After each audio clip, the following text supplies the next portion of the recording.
never easy, guys. It's never easy. No, I just had a little blip actually with the stream when you start up. So apologies for my lateness. Let me just. Anyway, good morning, everyone. Good morning. Oh, we got just over a minute.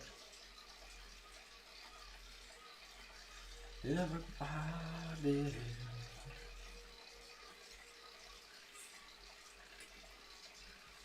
Good morning, everyone who's after the badge today.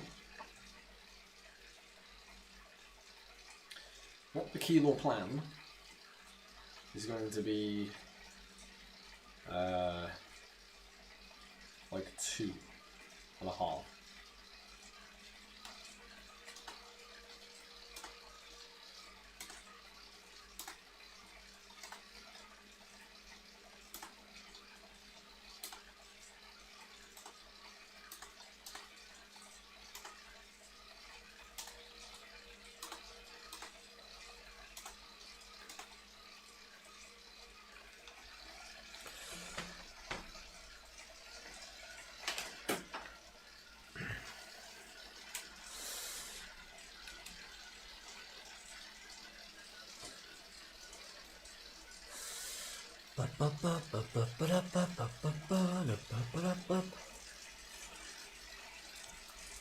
I'm actually really excited about this.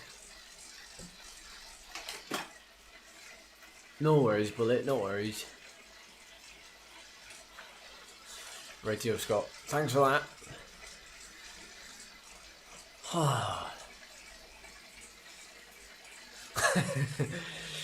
I know why you're here, Robin. I know why you're here. Because you might get a chance for a little tasty race at the end.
Might actually be quite difficult to stay together on these little rollers, but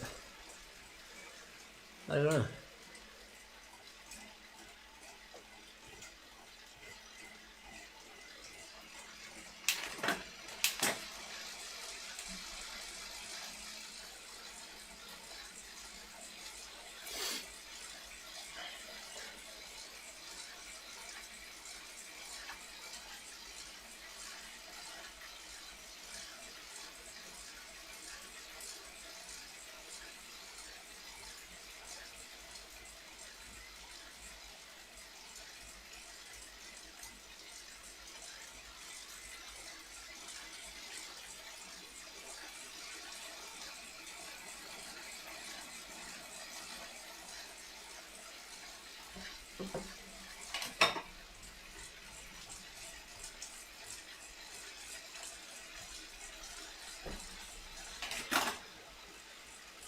Ah, Paul, you can still join in. You can still join in.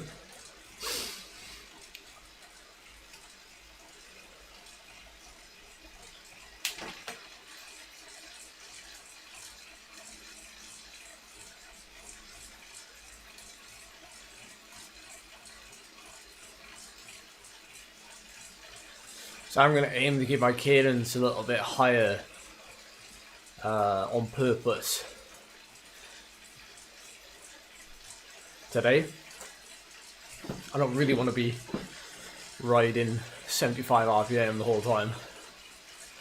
So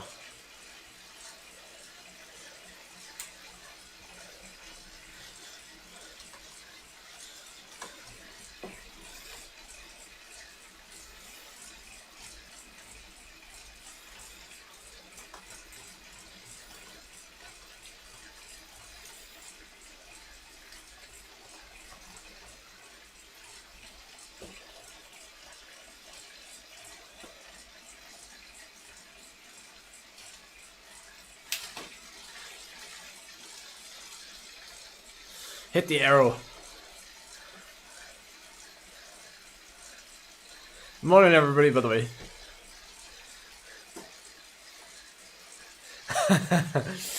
Morning, Paul. Good morning again. Good morning. I think we even got Nick in here. Is Nick in here? Nick Pilgrim, are you watching the chat or are you in the event?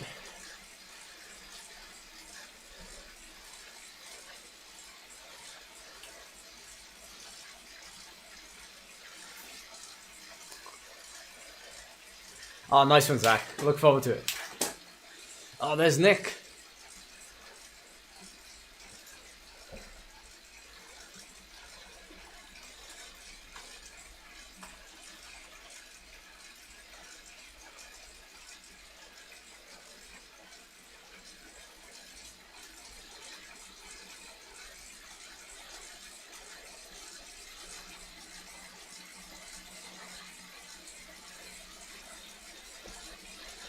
Is it like the GLT kit?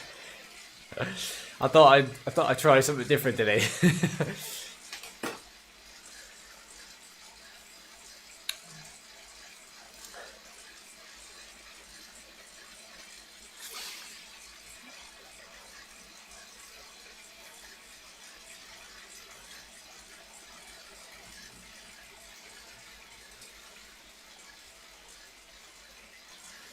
Oh, I still love it.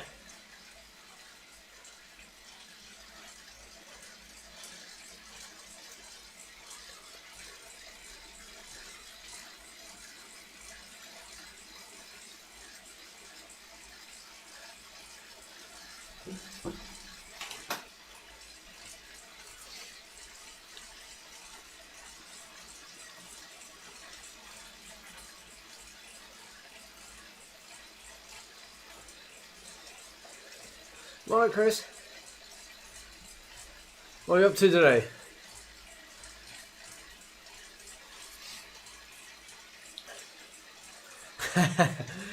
As long as we do 2 watts per kilo for the majority. If people want to push on a little bit up the hill, then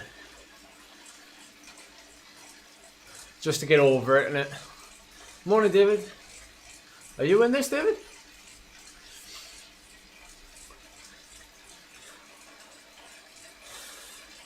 I've raised my front wheel as well for this ride, so I'm not spending a load of time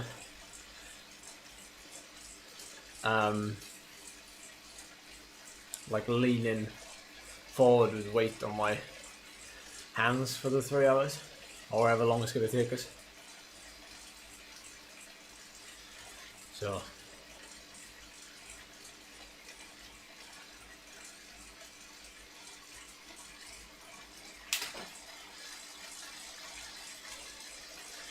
ooh, pain au chocolat. Funny enough, we've got a cinnamon swirl in the kitchen waiting for me after this. Come on, what's everybody have for breakfast? Let's get that one up the way.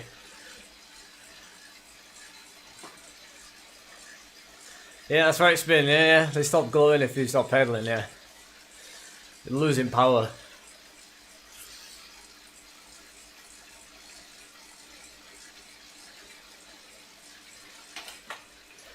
The disco lights are on. I can't quite reach the remote control.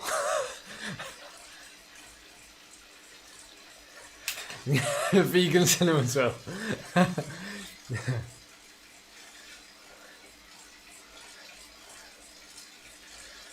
Oh, nice one, Tommy. Nice one.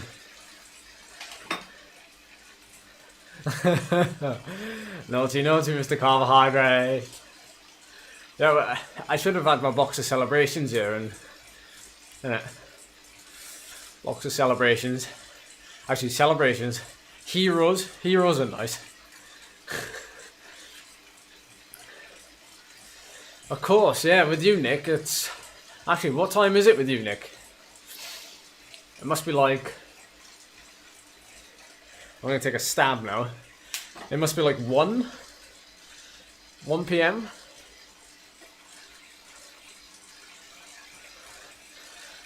Oh, I lie actually. There's the remote.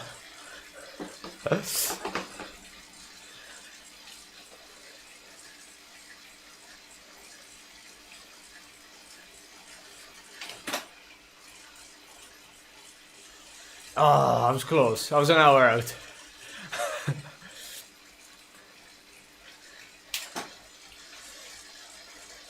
Number 1.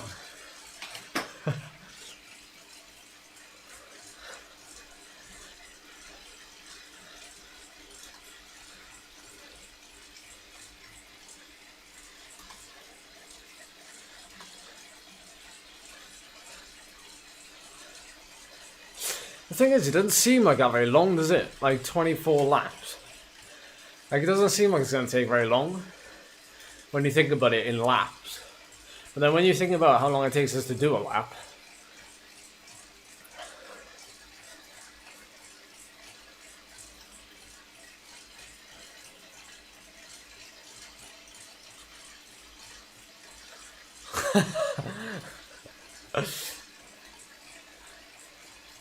oh, only 2.5 hours. I thought it was going to take us more like.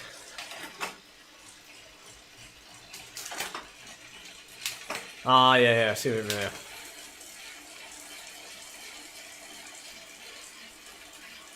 Stop thinking about it then. Stop thinking about it.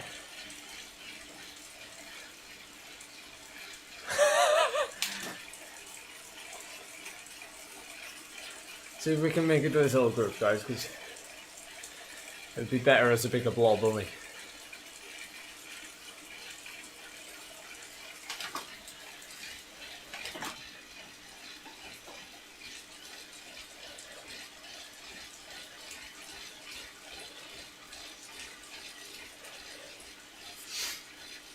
Why am I not riding in zone 2? Well, if I ride in zone 2, I'll drop people. In all seriousness. It's an all-inclusive ride, buddy. I'm not here to drop people. Oh no, 30 seconds slower.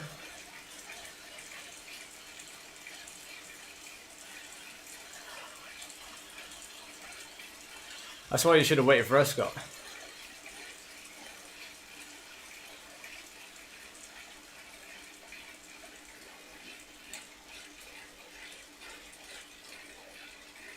It is something I forget, actually.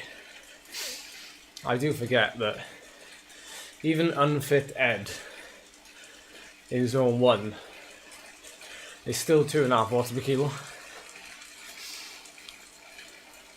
612. Actually, no, 3 watts per kilo is still zone 1. So I need to. I have to constantly remind myself that.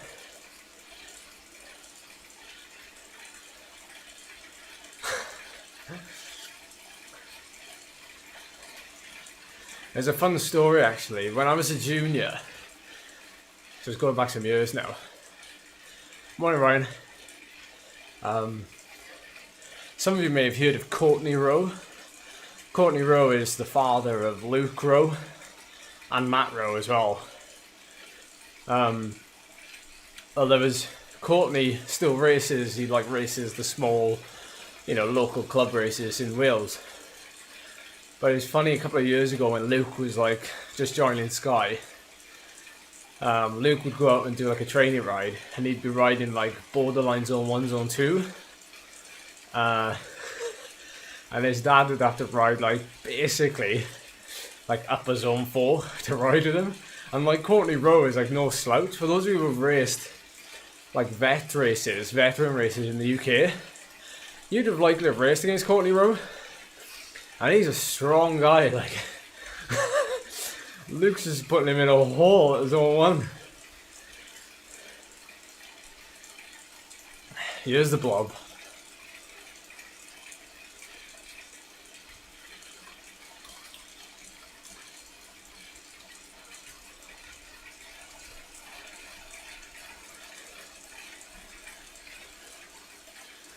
Small surges on the little lumps.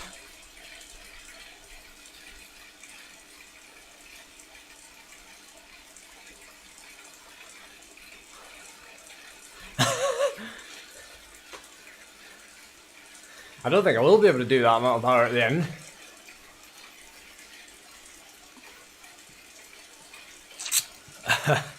The GLC wannabe. I forgot that I still had this. This kit unlock. Nobody else has it, apart from me and the team.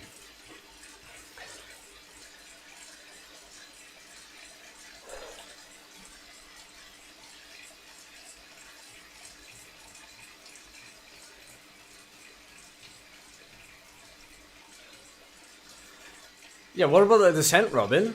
Isn't that 5k as well? Well, that's not 5k, but you know what I mean. By the time you descend, you'd be like 2k off then, wouldn't you?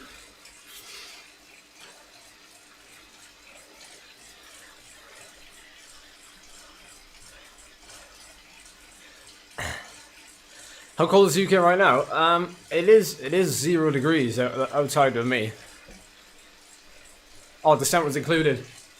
Got it. Oh, you'll do it, Robin.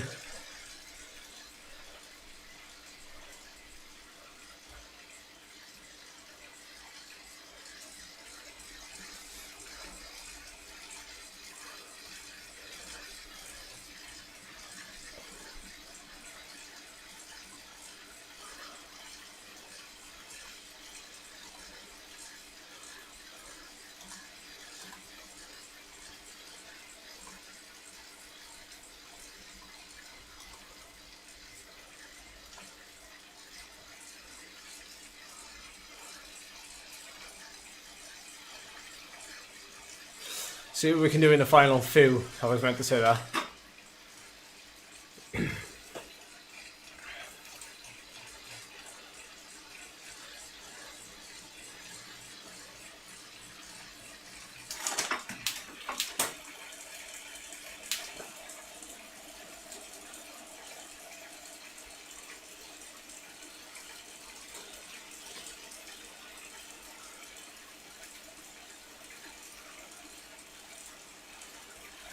Remember guys, if you're in this blob, you can do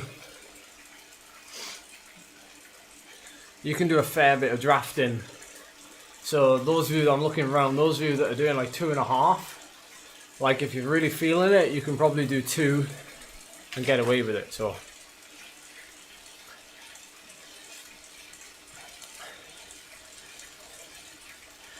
yeah, Chris, that's right. So we do the 105 kilometers. So 105 kilometers will hopefully complete the 25 laps. And then after that we go up to Volcano, but we won't be as a group anymore. So the group ride would have ended.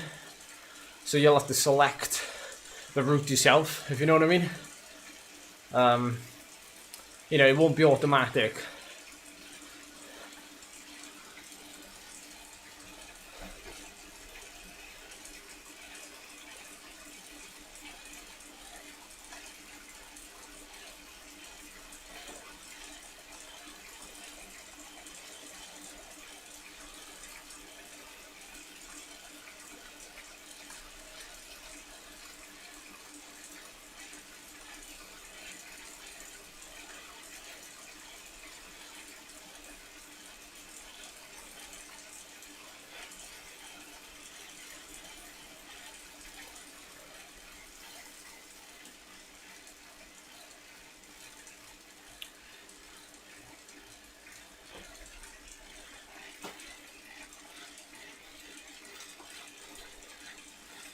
Yeah, I know, it does, doesn't it, Chris? It does.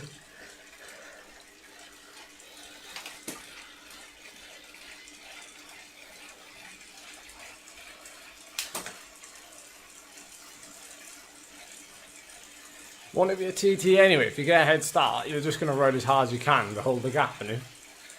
So it'll be a TT either way.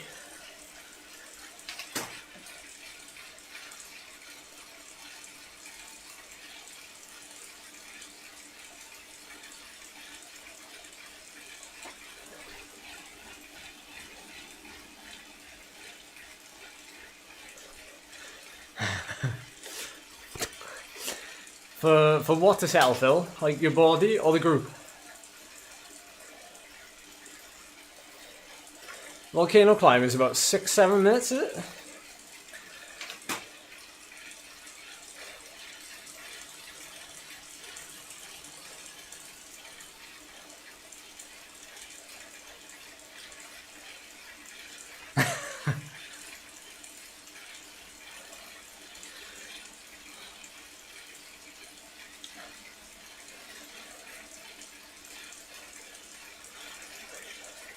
Yeah, a little bit of fatigue in those leggies.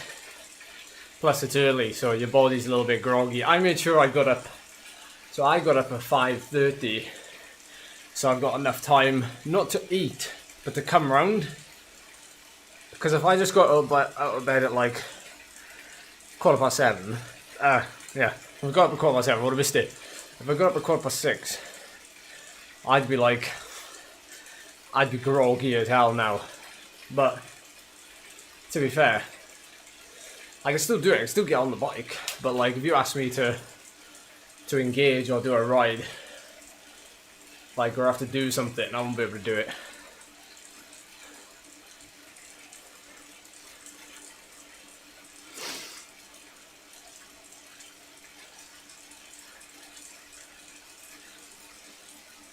You still in bed, Scott?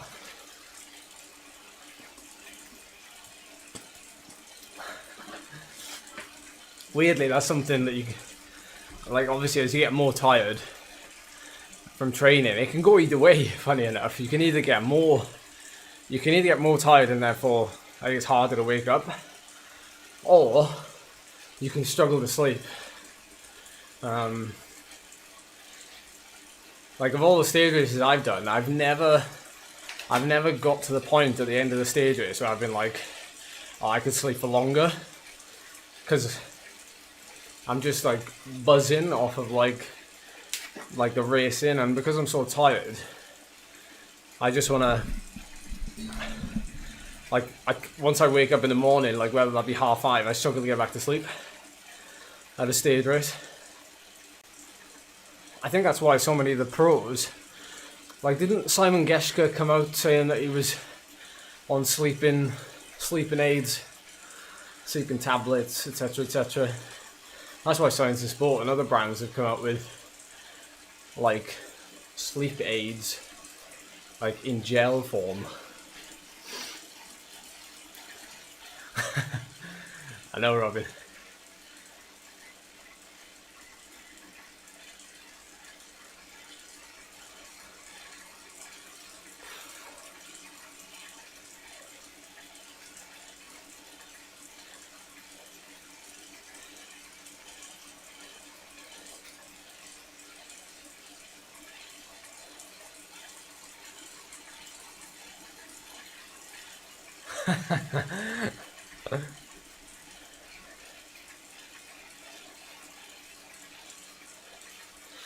Yeah, it's good. It's not getting strung out as much now when we go through that lap banner.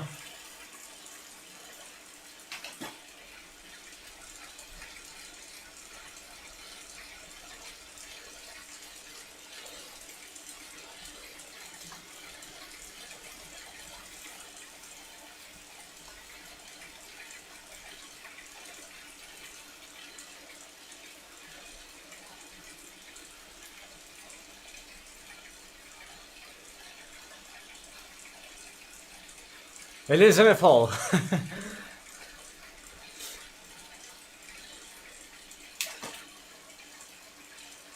I mean, it's probably because we got so far to go, but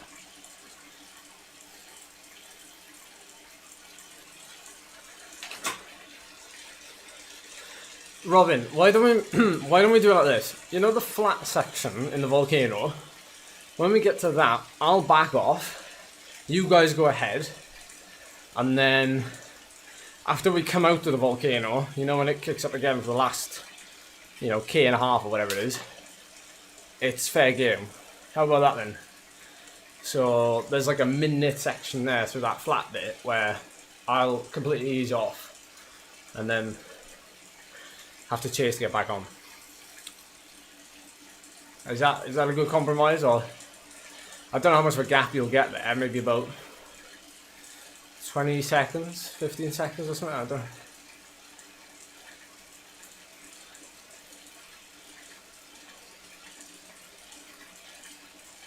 Well, we'll start the race from there then, rather than starting the race from the bottom.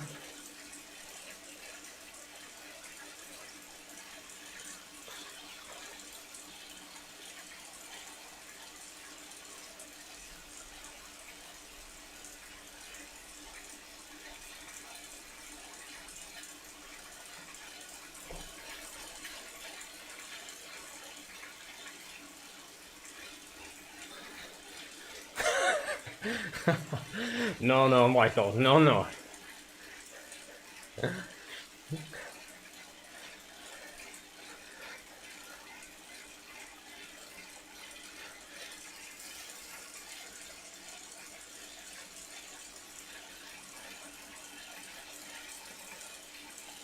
So I went for my first ride outside yesterday.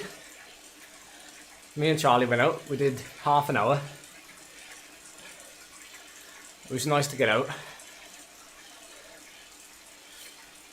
Hey John, you can still join us. If you follow me on Zwift, you can join us on the home screen.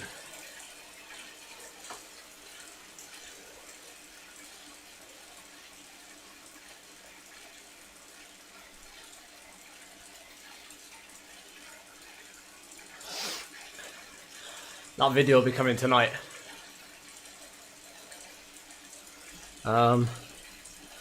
Ooh, another little update. Yeah, the outside world is scary. It's a jungle out there. It's a jungle. I don't know what that's from. Maybe I just made it up. John used to say it a lot.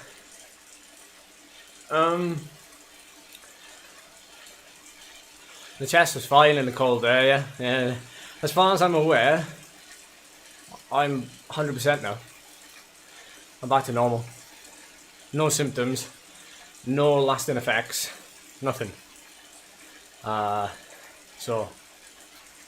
there's loads of traffic actually. Melissa, we live right next to the motorway, or the highway if you're from America or Australia, or New Zealand.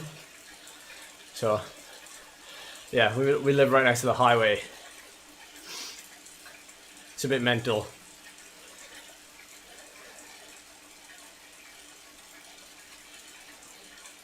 Oh, it was windy, actually, when Bella hit us over here. It was real windy. Mind you, we get like the full effect of it because it's coming right off the course, isn't it?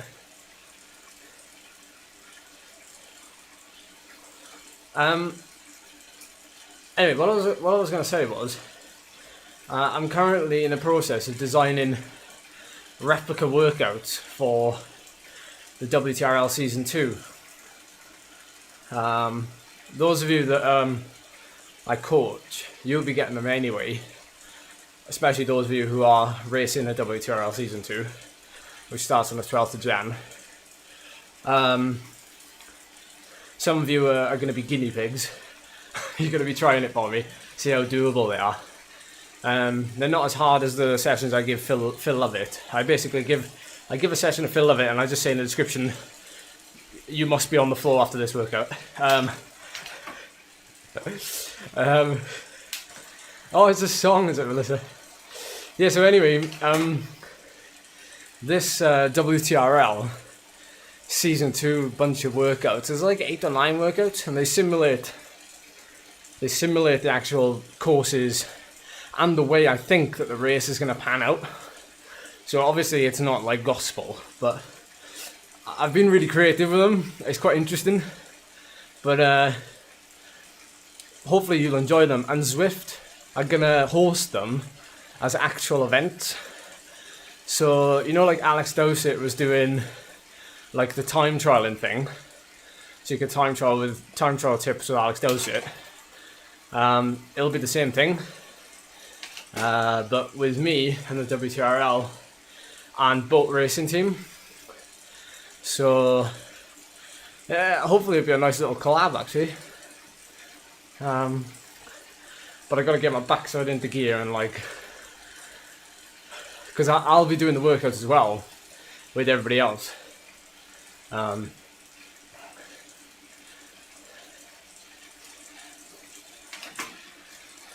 So yeah, we'll be getting an official event, Mick, yeah. We'll be getting an official event signed off by Zwift. But boat racing team have done all the legwork, so I haven't had to do anything apart from provide the workout, provide the sessions, and then I've got to obviously give my time and do the sessions with everybody else on the event. So it's also going to be a great experiment as well, because of course I'll be coming back in fitness still, you know, by the middle of January, and so you'll be able to like play a part in forcing me through those sessions so that I can hopefully do something in WTRL season 2. Robin, am I going to dominate? I didn't dominate the lower league, mind. Well, we say lower league. Do you know the league we were in was actually faster than the pro league, which is obviously like depends on how you race the race, isn't it? But our league was actually faster. But saying that, like now that Kurt is gone, I should be able to. Because remember, guys, I only won the first round of that league, and then I didn't do anything then for the whole rest of the series. So that was so long ago. Of course, I did get ill, but yeah.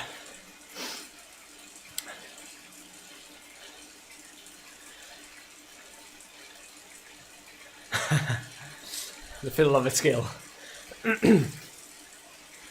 Ah, that's right, Robin. Yeah, that's right. Yeah.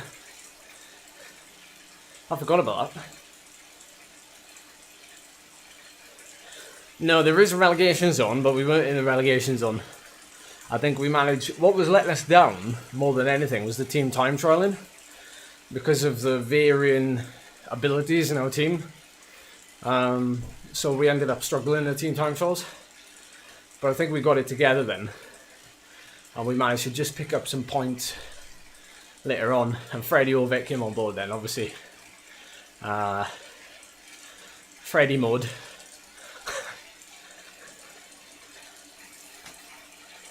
But yeah, hopefully you can join some of those, you know, if you fancy, even if you're not doing WTRL, you know, you can join in on them if you want.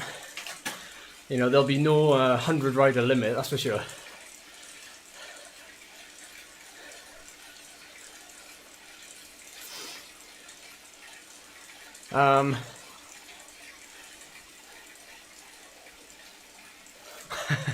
Yeah, I'll charge my headphones, yeah.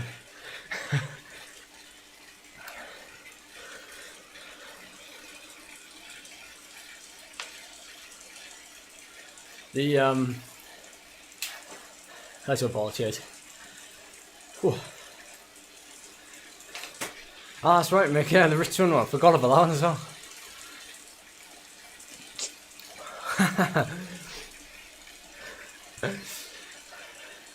Guess the FDP.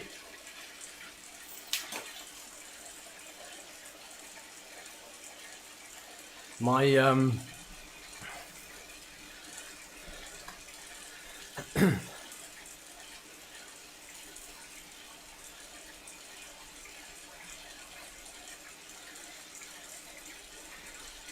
I mean, it is a little bit of disappointment to not make the the Premier Division, but like, to be honest,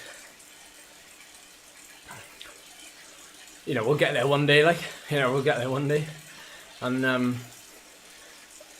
had a few offers from teams.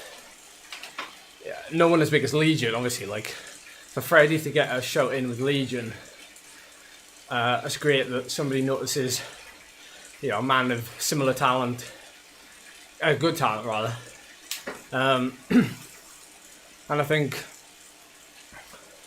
he's been given a shot now, but also maybe, you know, something else will come along because of it. The thing is with Wahoo, which was originally like Cycling Club, yeah, I've been there for a while, and it's not so much the loyalty, but it's more the journey that I'm interested in. Like Quentin, Gus, Niels, you know, Matt, even Tim to a certain extent. Like, it's interesting watching them race and seeing how good they are at like tactics and drafting. They taught me everything I don't know. No, they taught me a lot, and like they're quite. It's quite fun watching them progress, and the team gets stronger and better overall.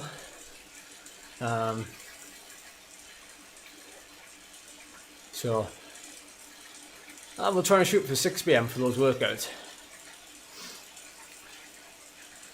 I think they are, Robin. I think they are.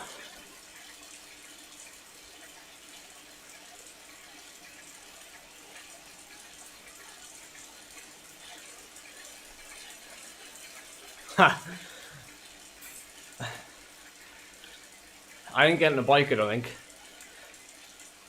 I didn't get in a bike.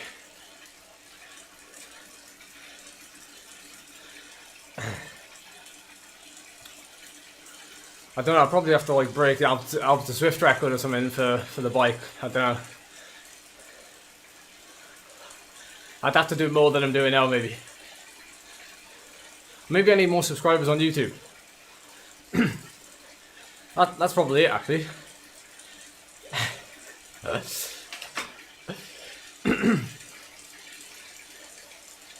I'm not that good at YouTube. I'm just very good at telling the story and bringing you along the way for it.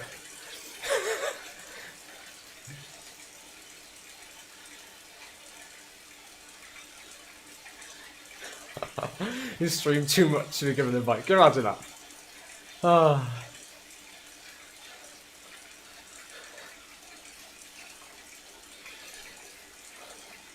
Whoa, 170 starters, Cadell.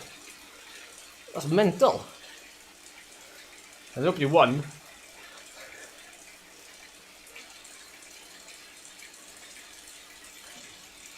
I gotta save this arrow now for the next 80k.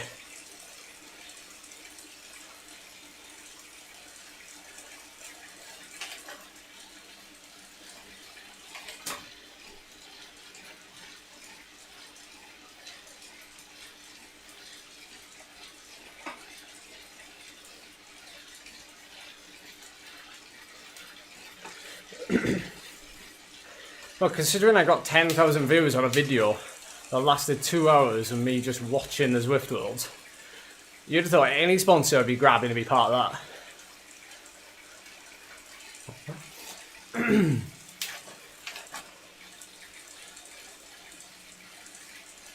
Oh, fair one, Cadell, that's strong.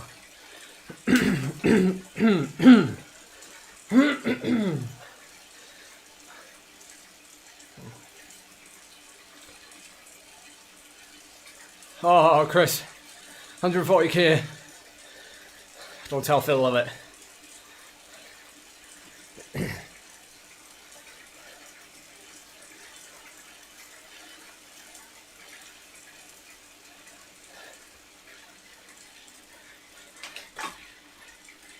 Not the bike, you've got the idea. RE the work for the bike.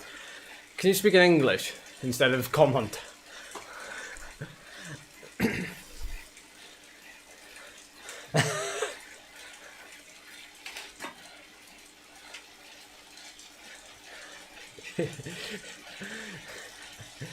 I love the fact that Phil's just lurking in the chat. It's awesome. I love it. It's exactly what I do. We are indeed, Dirks. We are indeed early, but we're getting it done, aren't we? We're getting it done, guys. 7:38.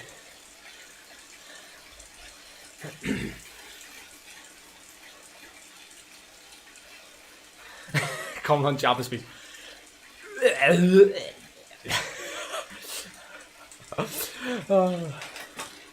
Yeah, Jabba.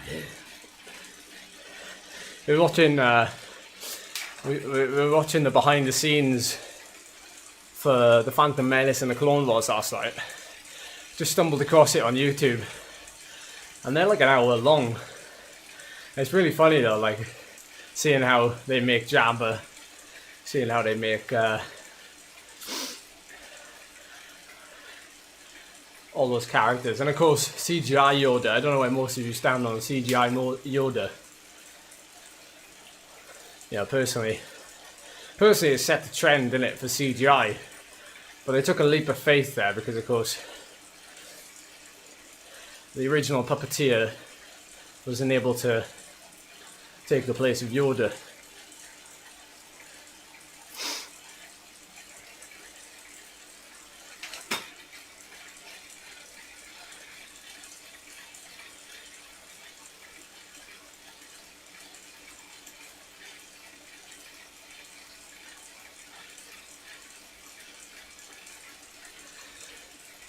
Ooh, solid question, Chris. Solid question.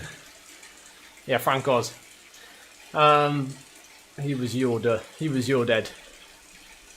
What other metrics do I use for progression? I track efficiency factor.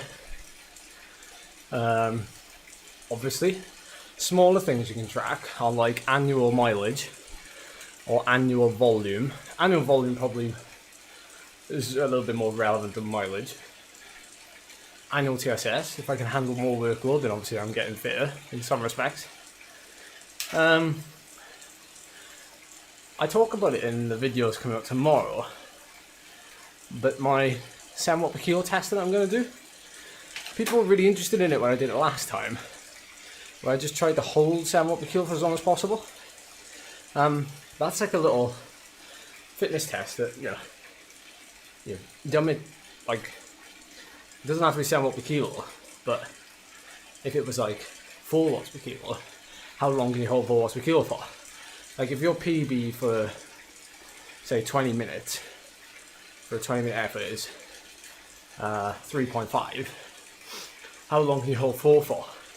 And that in itself is like a fitness test, but a bit more brutal.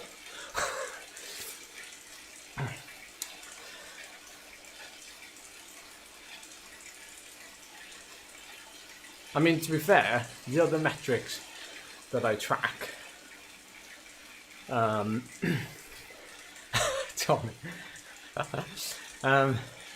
the other metrics that I track, of course, are like, well, I track it, all of my power numbers, see, so I don't just track FTP. I track, yeah, that's the light version, Phil. That's the light version. I don't just track FTP, I track like my power duration curve. So in other words, I track, 5 second power, even 12 second power. We're becoming a lot more dynamic, aren't we? All of us, in the way we look at fitness.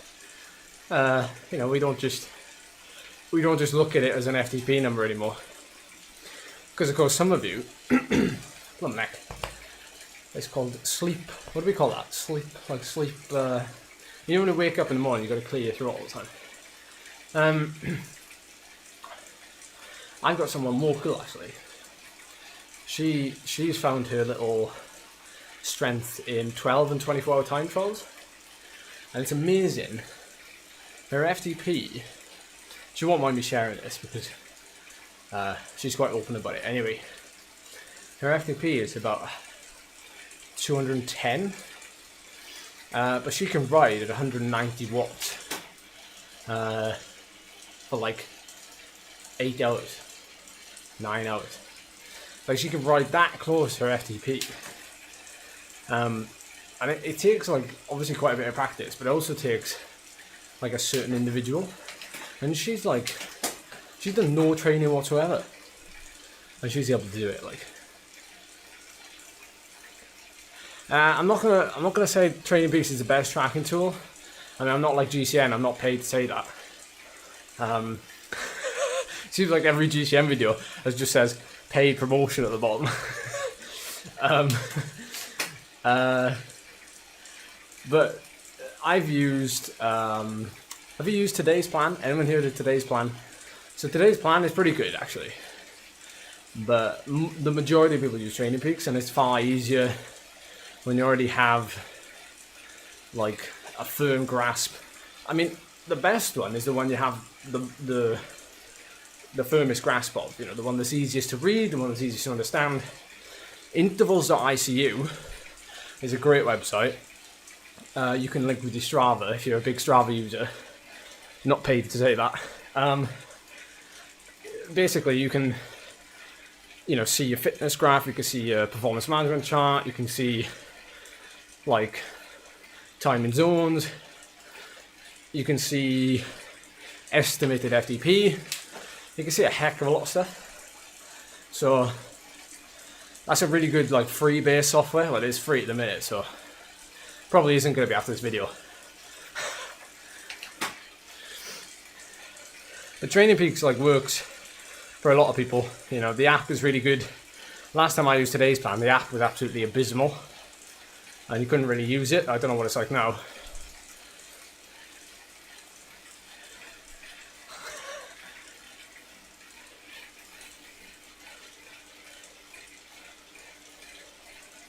Yeah, Strava does all those things too, yeah.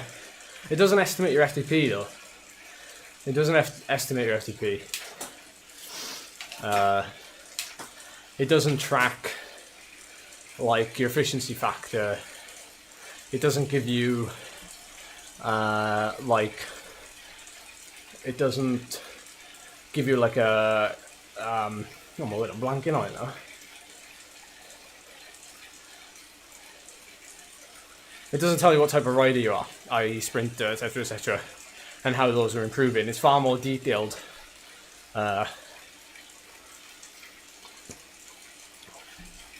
Strava does estimate your FTP.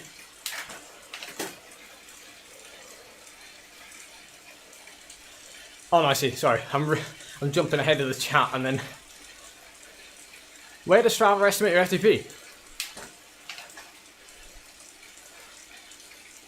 Or is that a premium feature? Because I'm a professional athlete on Strava, but I don't know if I get the premium feature. Do I?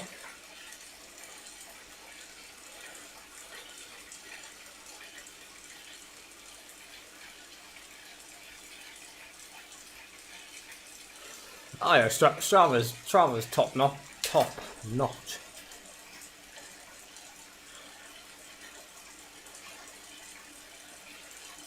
The downside with Strava is a lot of people come to me.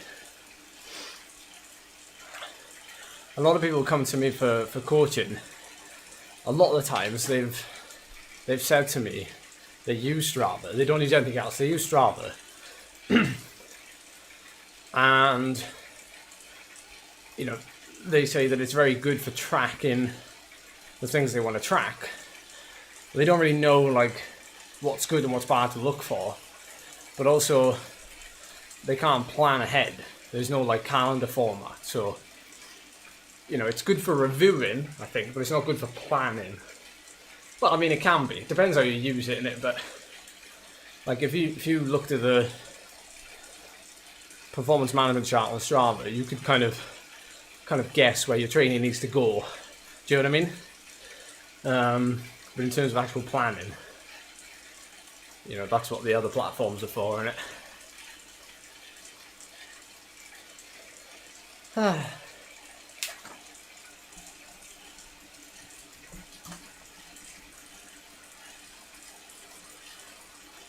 Yeah, it's warmer than Heathrow Airport, isn't it?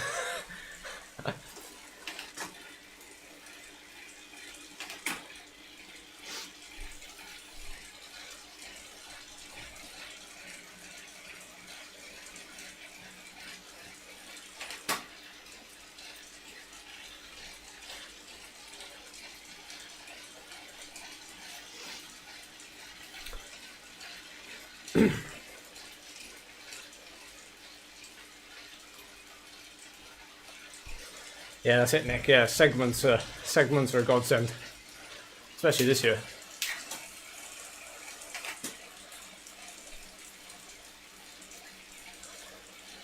Thanks for the right on.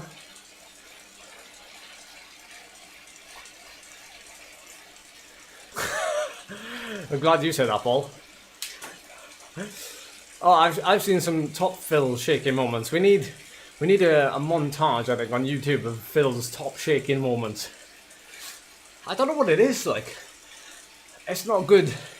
Every time he shakes as well after a ride, he's almost always wearing David Miller's chapter kit, chapter 3. He's never wearing Band of Climbers.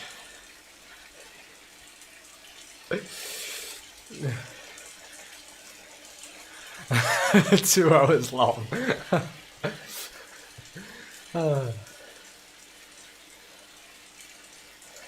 Well, funny enough, Ruben, that's what I used to do until, of course, the software tracks it for me, and then I just send a screenshot.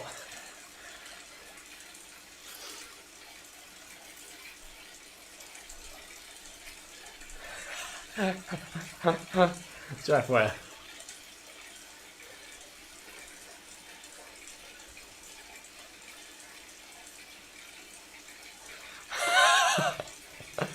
Come to this channel if you want to see a slagging match. I'm joking. I'm not a digger, Phil. Phil's still flipping in kit, man. Phil does his ride, and then 9 hours later he's still in cycling kit. Unless, of course, the cycling kit is that comfortable. I don't know. Can you elaborate on that for us, Phil? The level of cold's at a peak. The level of shivering was rising. Lazy. That's what's causing half your shivers, isn't it, surely?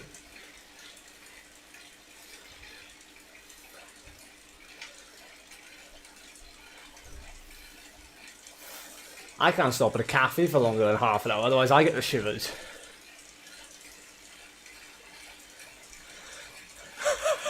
Yeah, Band of Climbers designed for people living up north in Newcastle.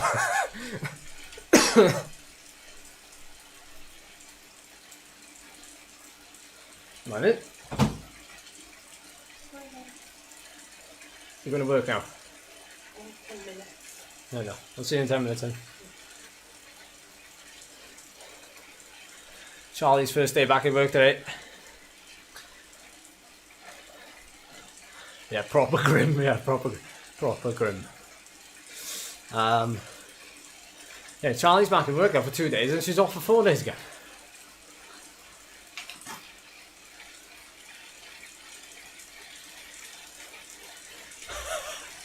Yeah. Were you huddled up, Phil? Were you waiting for the jet to warm you up? Plane would come down, and then, like, you just get a big blast of, like, scorching air.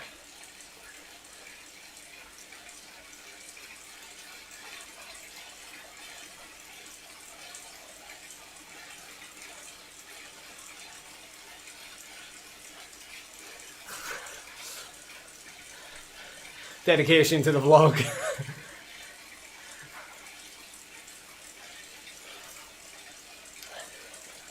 Who's been working through Christmas? Charlie had to literally, like, almost hide my laptop on Christmas Day to stop me from, like, having my head buried in stuff. I can't help it, like. Just can't help it.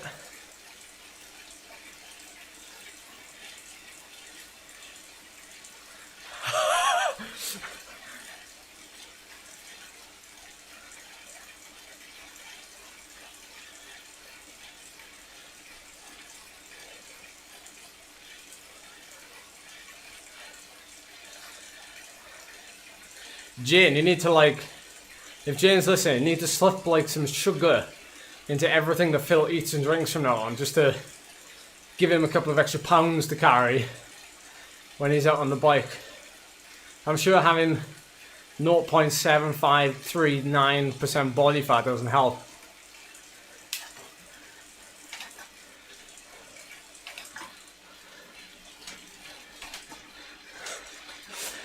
Alright, Phil Rich, alright.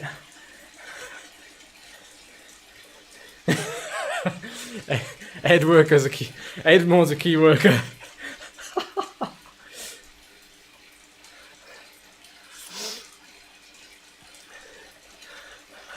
Stop deleting the bloopers.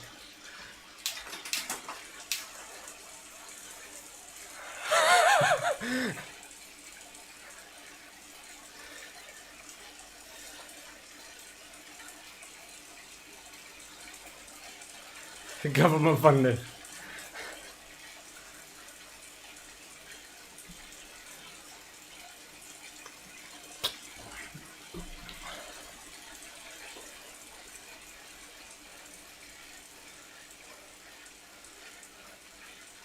Oh, true. Yeah, very true, Phil.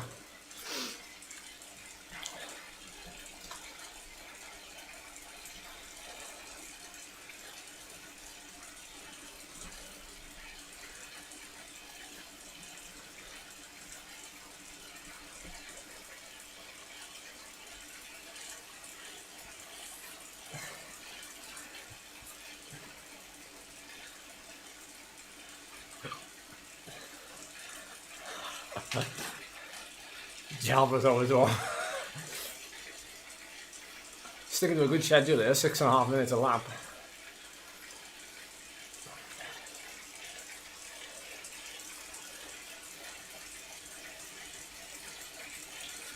I'm doing a service to the community, so. My service to the community.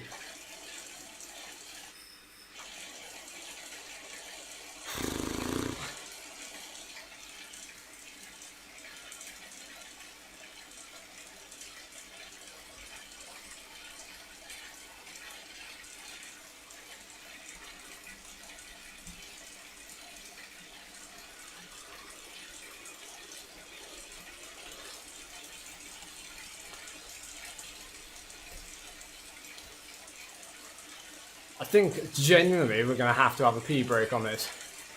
Like, I'm not even being funny. Hey, just for the cool. Oh, he's disappeared now.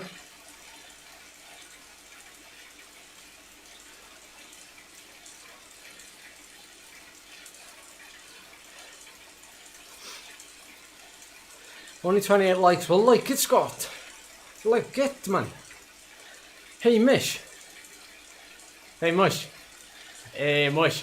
Hey, Mush. Hey, Mush. Hey, Mish. There's a distinct difference between hey, Mish and hey, Mush. Yeah?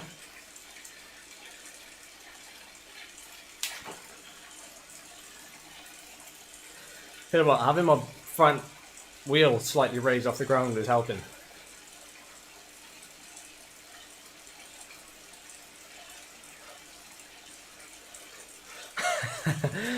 Is there snow outside then, Michael? Awesome.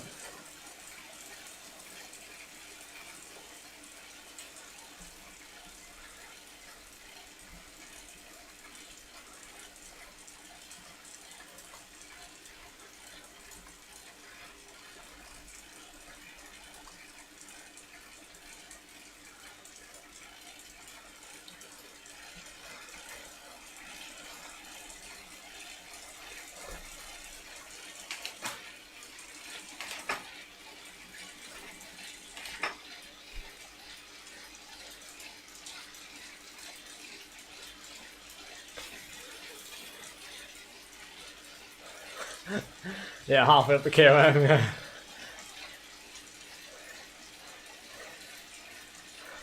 Oh, nice. I like that name though. Hamish is a nice name. So like my name is actually Edward. Obviously, like, I call myself Ed. Well, a lot of people call me Ed anyway, but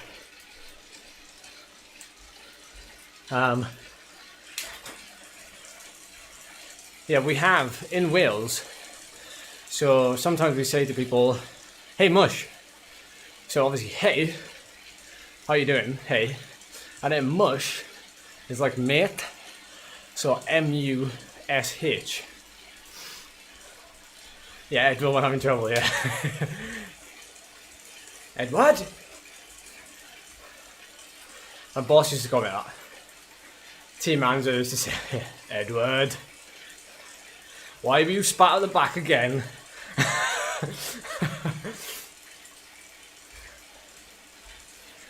The ninja. First name, last name.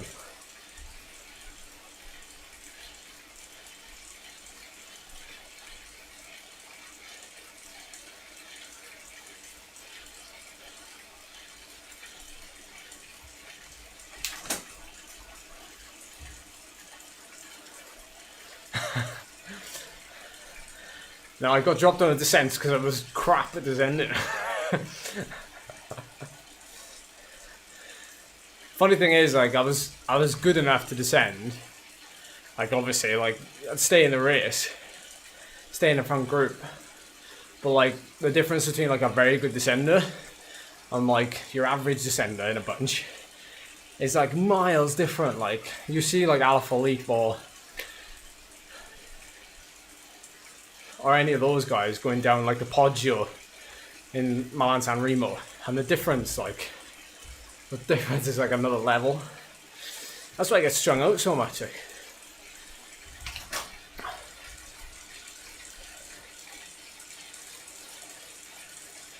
Yeah, exactly, Robin. Yeah, you can hang on, but you're not recovering.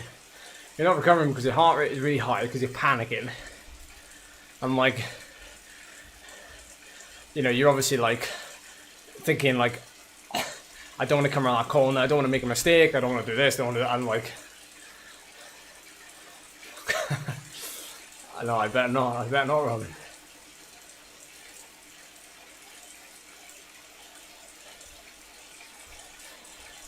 Right on, Calvin. Yeah, Nibbly, definitely, Nick. Yeah, Nibbly's like, or even that day that Froome like did that crazy descent. Yeah, that's it, Paul. Yeah. Like sprinting out of hairpins. Phil, you've got all this to look forward to. Sprinting out of like 36 hairpins or something. If you want a good interval session, hit the Alps and do a descent. Edward, turn your radio back on. Sorry, John, what was that? I always used to get a lot of flack as well because with your race radio, there's like a small button that you press. You can't really feel it without looking at it, and you just have to pin it to your undervest. And you can imagine now, right? Okay, so the race is going like flat stick, and you're coming into like a sketchy section or something. You got one hand on the handlebars. You're like in the middle of the bunch, and you're like, guys, we've got to move up. We've got to move up. And you're reaching for your mic, one hand on the bar. And then you put your head like down because you've almost got to like talk. Like if you just talk like this, like the mic's just gonna pick up wind. So you've got to like go down like that. So you're kind of like looking there, but trying to look forward. I'm surprised like nobody's decked it. Well, they probably have, but like then you go like, and you got to wait a second between pressing the button and speaking because of the lag, the delay. But John was telling us like the difference between race radios like now and like 10 years ago. Like 10 years ago, they used to be like the size of like the old mobile phones, so like the 80s with the big aerial. And nowadays, obviously they're like the size of your phone almost, really light.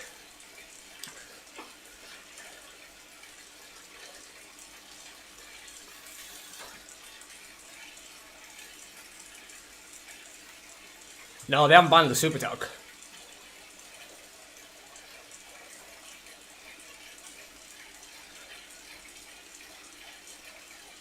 They do it indeed. They do indeed, Nick. Cyclocross is cyclocross, like mountain biking, downhill mountain biking. Oh.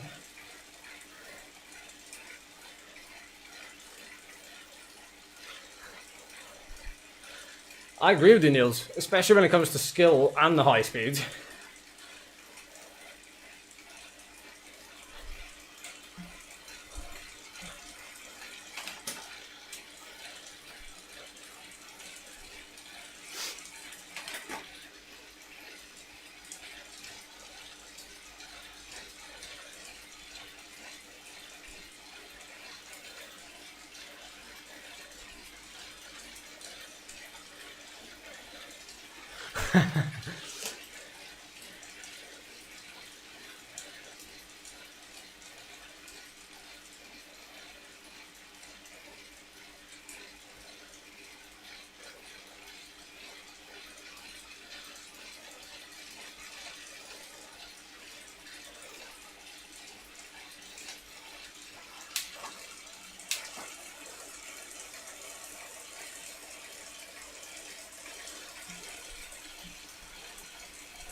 Yeah, I've seen the Isle of Man TT. Well, I've not seen it in real life. My dad went out there years ago. Probably like 70s-ish. 60s, 70s. My dad went out there with a group of mates. It's a must-see though, isn't it?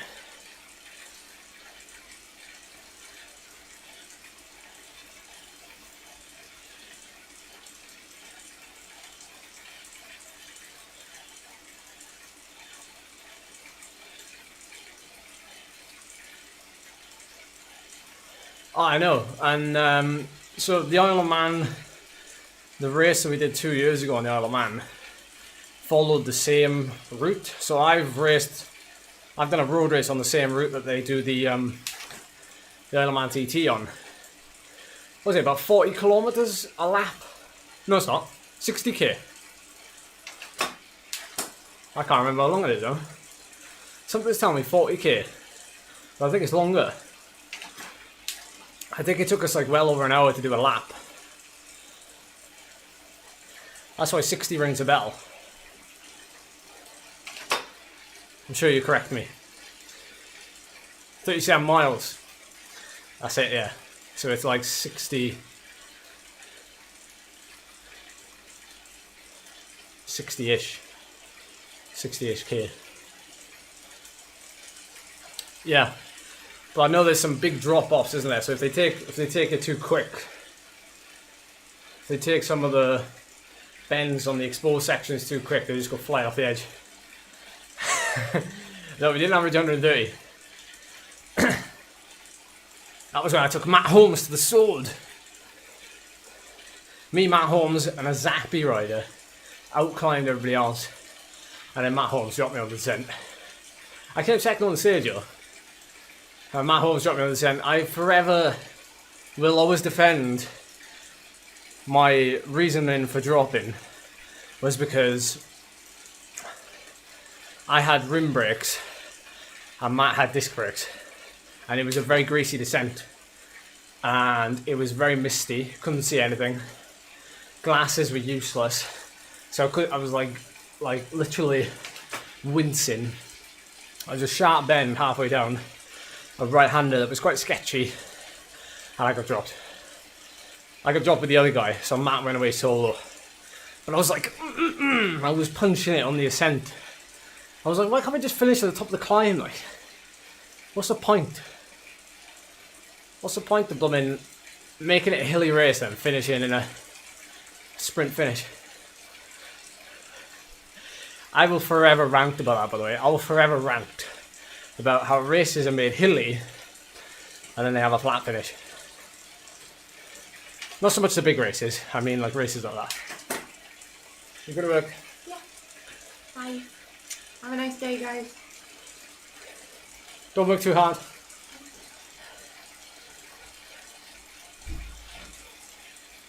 And we get a little bit strung up there over the top. Oh, David, it's freezing at the top of that mountain bike. Phil would never survive. I'm excited to take Phil like to the top of Great Dun Fell or like Bylach Bar, where like the descent is quite slow in comparison. And we'll do it on like the coldest day of the year with rain and snow and sleet and then 70-mile-an-hour winds. Do you know what I mean? Charlie says bye. By the way, if you want to join the Discord chat, guys, don't forget you can chat in there. Hey, come on, Phil. Wales isn't like that. Wales is perfect sunshine every day of the year. Do you know? That'll be a video one day, Tommy. That'll be a video one day.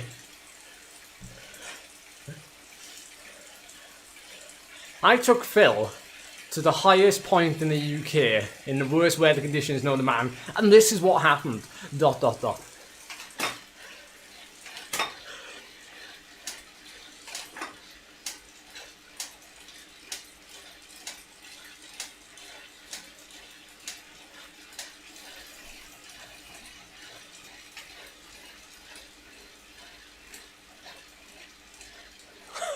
a new boat's called. Phil showing his city boy colours.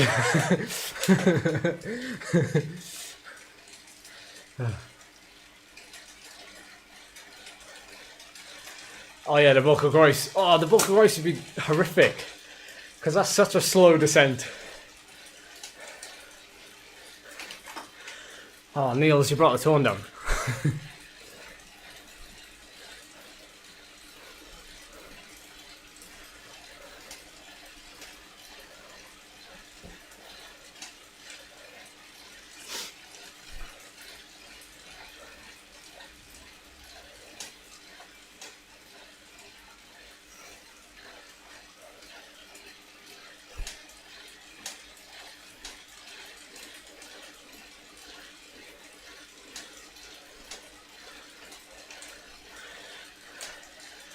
Buckle Groyce.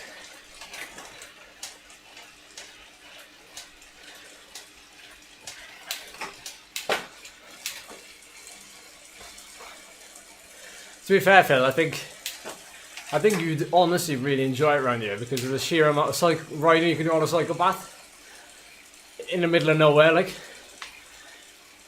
there's a nice cycle path that takes us about 10 miles. 10 miles on a cycle path through like following an old railway line.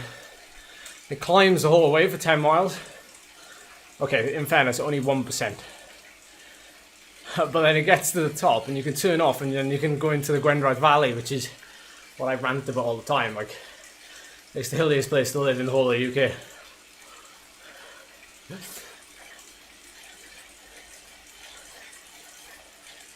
Yeah, you're right actually, yeah, it does sound very Dutch.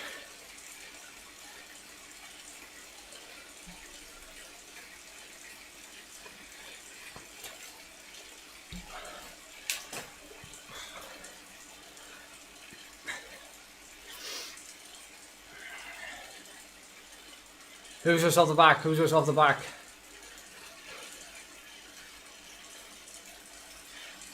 Come on, Mr. Kane.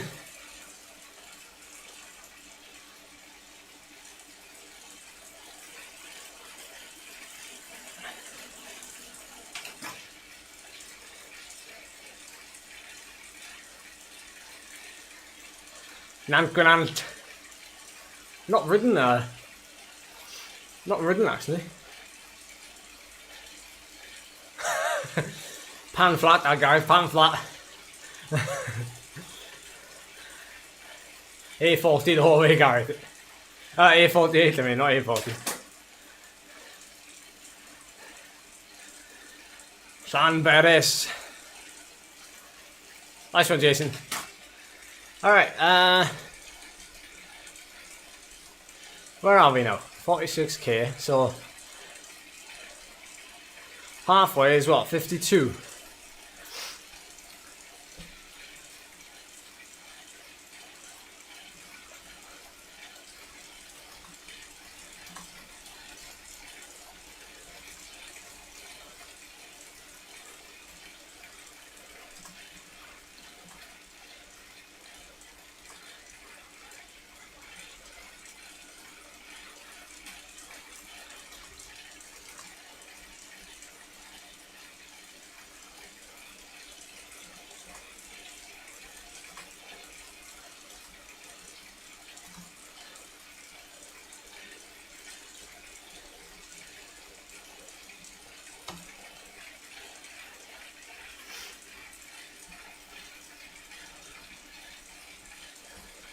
There we go.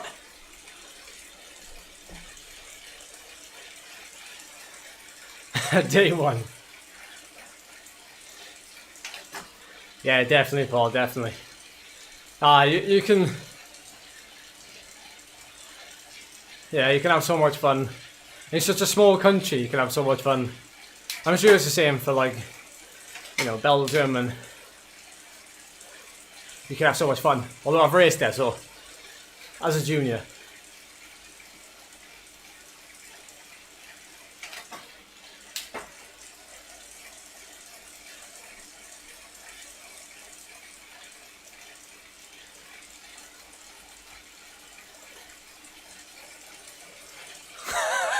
I don't remember that, Josh. Oh, Kelvin, I missed you. We'll catch you next lap. We'll catch you next lap. I gotta say, I am busting though. I am busting. But a loo break.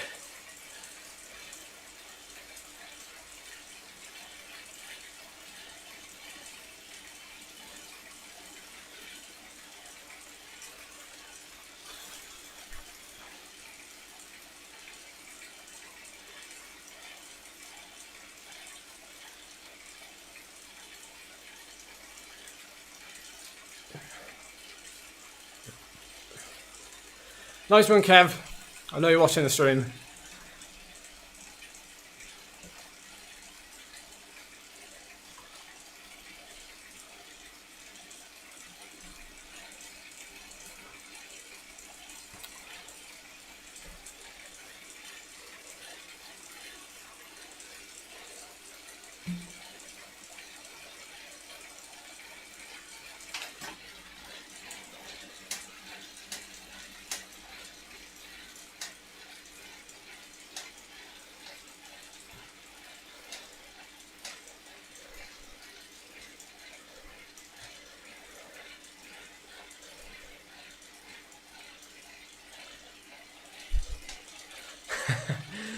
Everyone remembers that, Andy.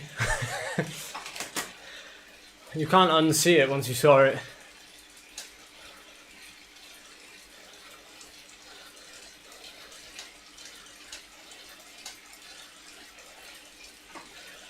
Hey Phil, you know when you did the 40-kilometer stop the other day and nobody stopped? I wonder if people are going to stop on this one.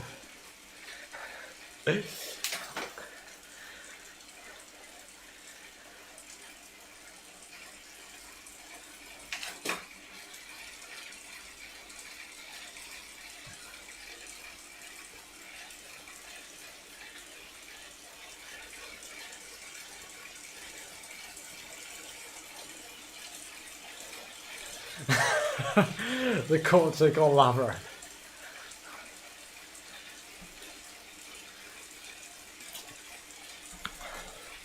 Yeah, true, mate. Yeah, we can stop for a whole lap, can't we? Oh, Paul, you're asking a tough question there because the Tour of Ulster, I rode in like 2014, 2013, 14, one of those years. 15, I don't know, if it was one of those years, probably. Lovely race, actually, but I can't remember if we were stopped. We've been stopped a fair few times in Irish races, to be fair.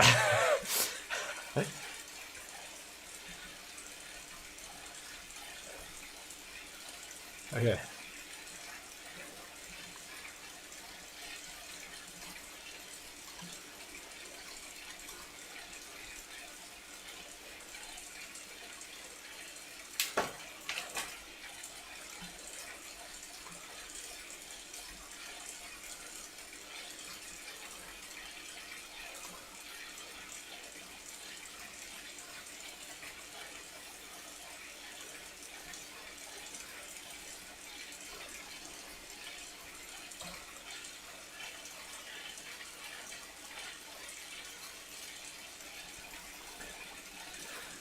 I'm actually being, oh, that day, Paul.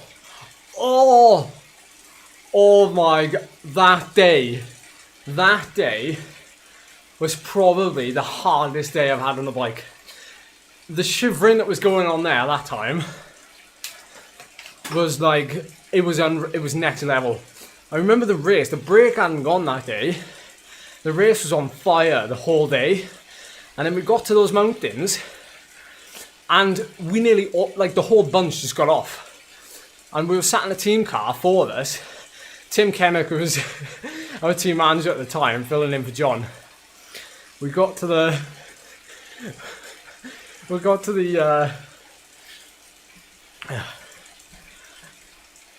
the car and the heating was blasted like full power. but we were just freezing the whole like half an hour drive to a hotel. There's a big open fire there, and we got in, and they cancelled the stage because everybody had just got in the team cars and drove off. He was in a skin suit. I'll have to send McGlinchey a message because I didn't realise he was in the race. I'll send him a message on Facebook. Yeah, everyone just DNF'd, and then the commissaires had to like review it and say, actually, like we can't disqualify everybody. We're just gonna have to like start the race tomorrow, but at the same time, everyone on the same time. It was hilarious. It was good fun actually looking back on it, but I remember like getting dropped because I was so cold, and there was just bodies on the side of the road. Me and McCarthy were at the side of the road, and we were just like like sat in like this wet, like mossy, like I don't know, rock formation on the side of the road, and we were like waving the team car down to stop for us.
Oh, I'm proud of all the people who stopped. Good job.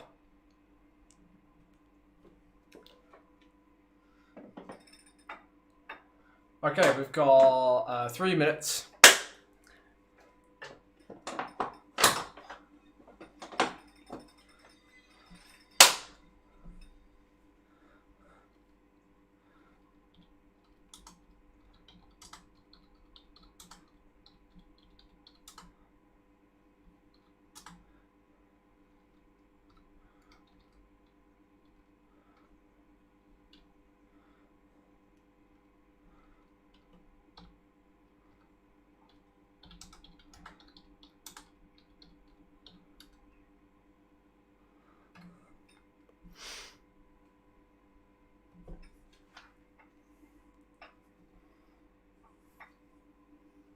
Flush. Ah, I'll flush later.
I'm at the rear, guys, so let me bring the back to you. Otherwise, if we all set off together, if we set off together all at the same time, we're not going to catch up to you guys who are like 3 seconds ahead. So, I washed my hands. Blow my neck, guys. What's wrong with you?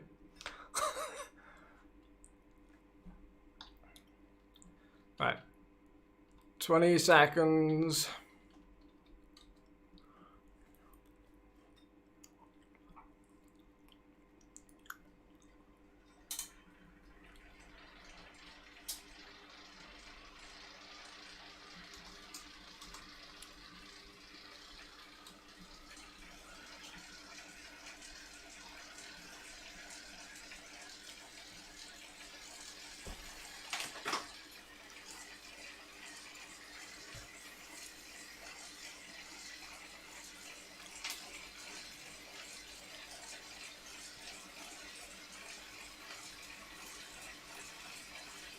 Did we all stop?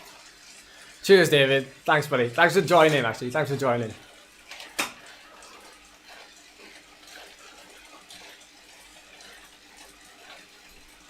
We sound like mums.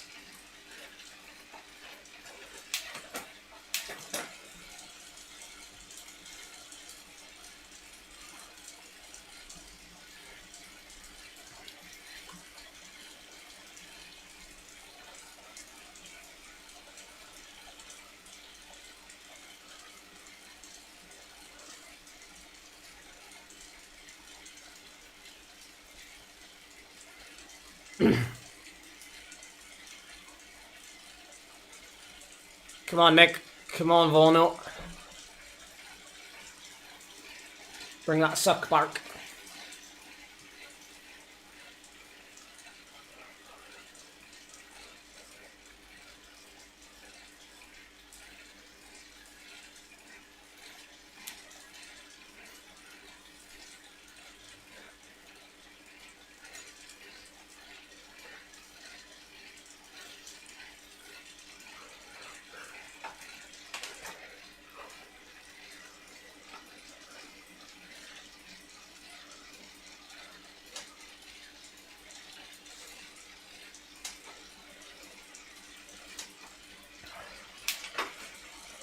Come on, Stroker.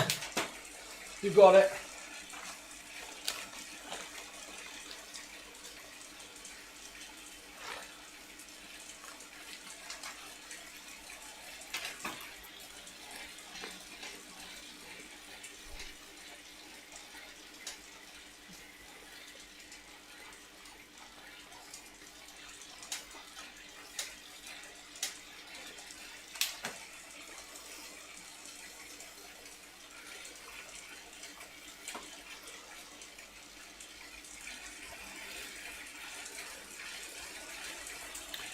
There we go.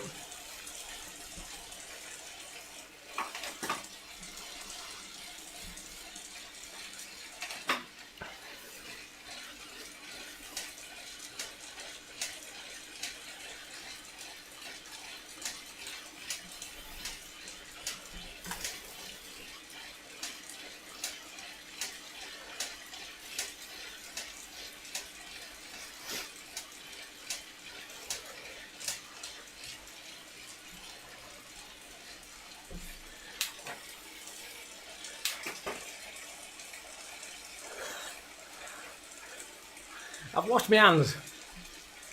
Oh, my neck. Thanks for sweeping at the front, Phil. Oh no, you probably went to sleep. Oh no, disaster. Well, luckily you had that 5 watt per kilo in you there.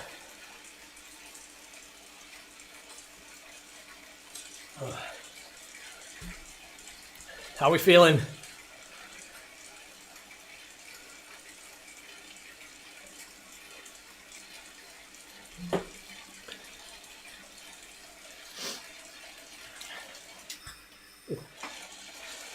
I can't believe we're halfway through already. I mean, it is going fairly fast, like an hour and a half in.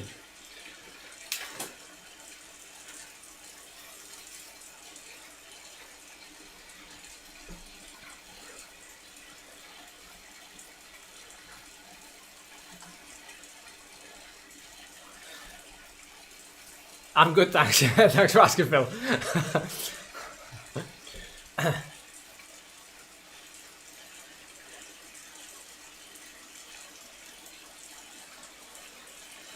Time out, time out.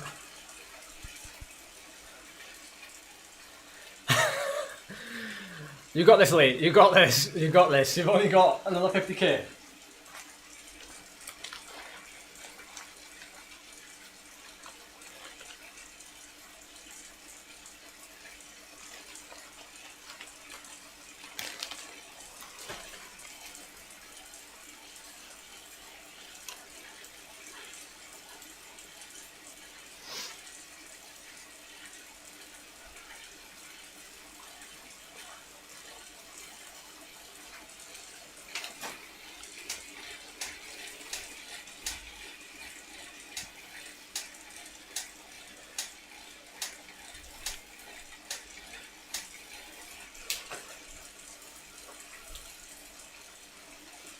$7k.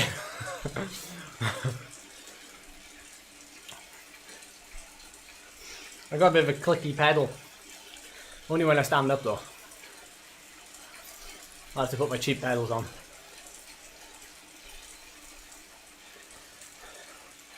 There he is. He's going, Calvin. I was 16.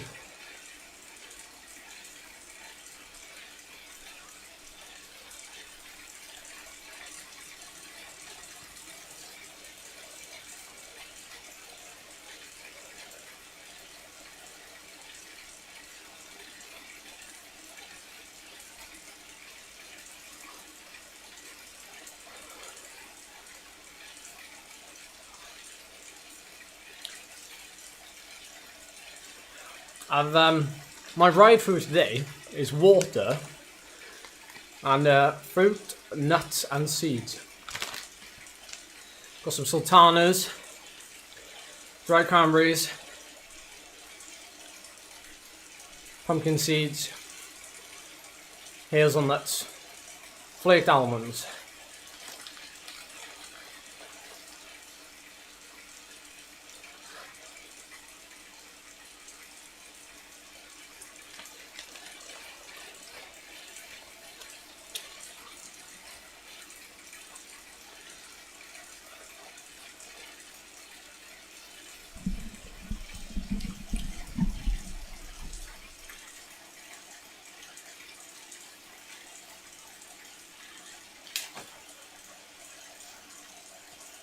It took a lot of willpower to avoid bringing chocolate in here.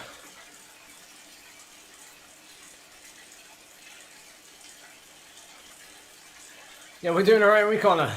We're doing alright. Well, I'm slowly changing things ahead of January the 1st when we go all vegan on you all.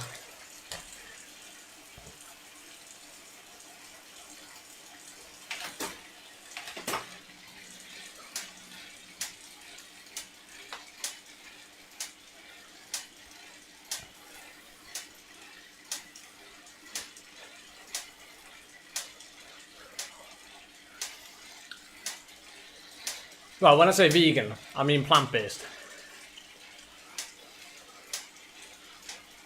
For a month. I'm going to make one of those videos, I went vegan for a month, this is what happened. I'm joking, I'm not going to do that.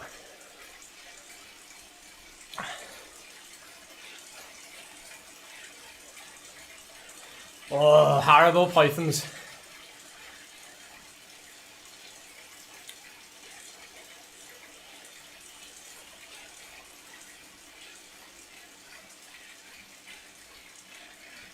If only we had room in this flat for some gym equipment. Loads of people ask me if I do any gym stuff. I'm like, well, if I'm going to the gym, yes. Obviously I can do it without gym equipment. You can just do body weight, but nothing quite beats a nice little deadlift. In which there's only so far a couple of carrier bags, loads of filled with books or baked bean tins will go.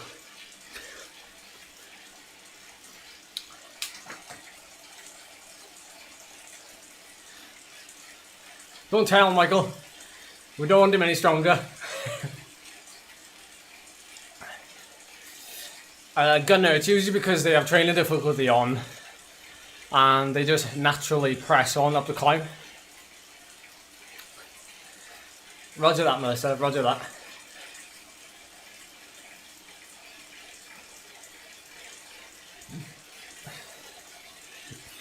Yeah, that's more for stretching and mobility, that one, Robin.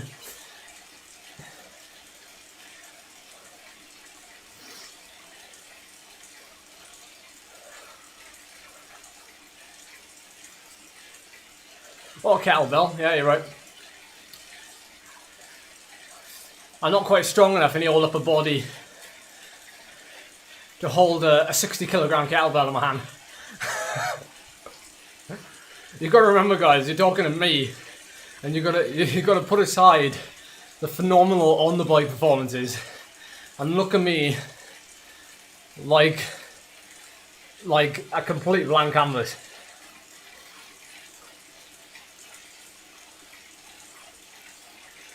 Morning, Danny.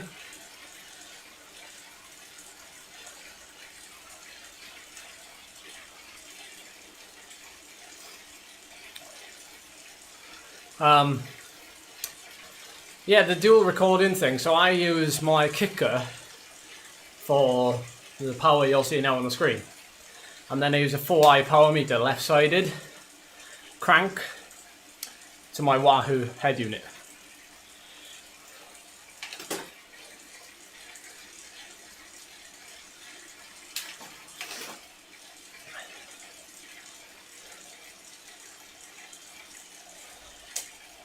Also, it's something that I've got to start small and probably iron out wrinkles first with, or at least that's the way I'd like to do it. I like to iron out wrinkles. I like to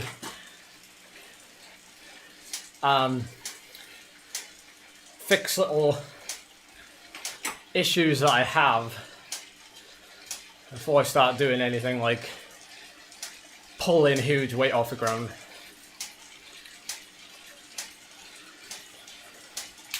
Or even moderate weight. Or even lightweight. I can only focus on one thing at a time. Phil deliberately put that video out last night to make me feel bad. I feel terrible today, Phil. After you posted that video with you touching the floor with your hands. Way to shoot a man down.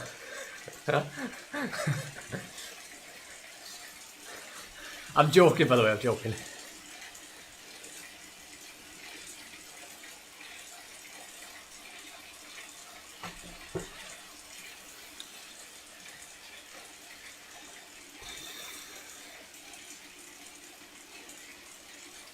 Oh, I tell you what, if I put on, I'm the type of person, if I lifted and focus on lifting, I reckon my upper body would just like, you wouldn't know who I am.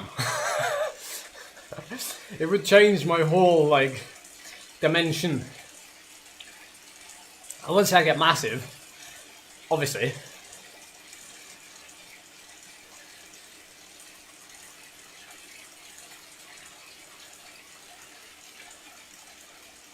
yeah, I got a lot of bands. I use the bands for my mobility and whatnot.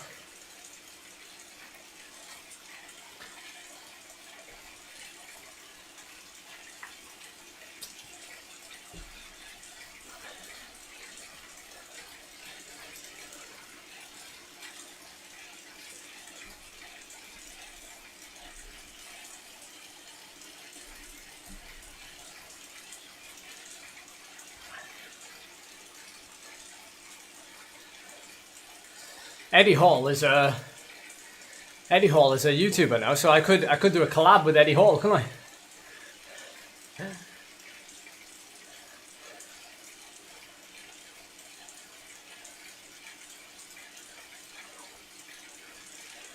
Well, I'm not looking for anything technical. I'm not looking for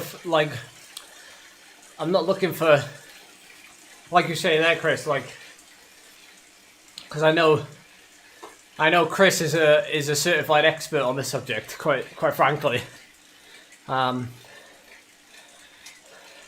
Hence the strength and conditioning after his name.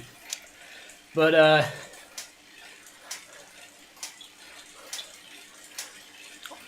I'm not into anything complicated. I'm literally improving my. I'm looking at improving my range of motion, basic stretching, my mobility, and then and only then, and hopefully by then the gyms will be open.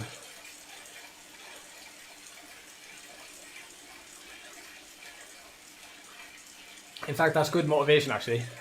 The fact that the gyms are shut will stop me doing too much.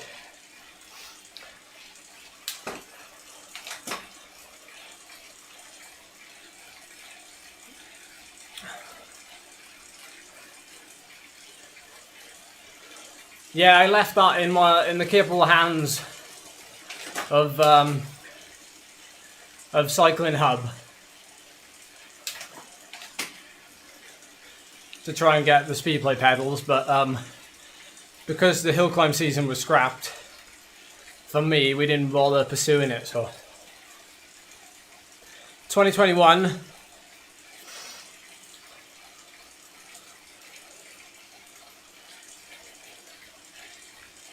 Yoga's brilliant, yeah.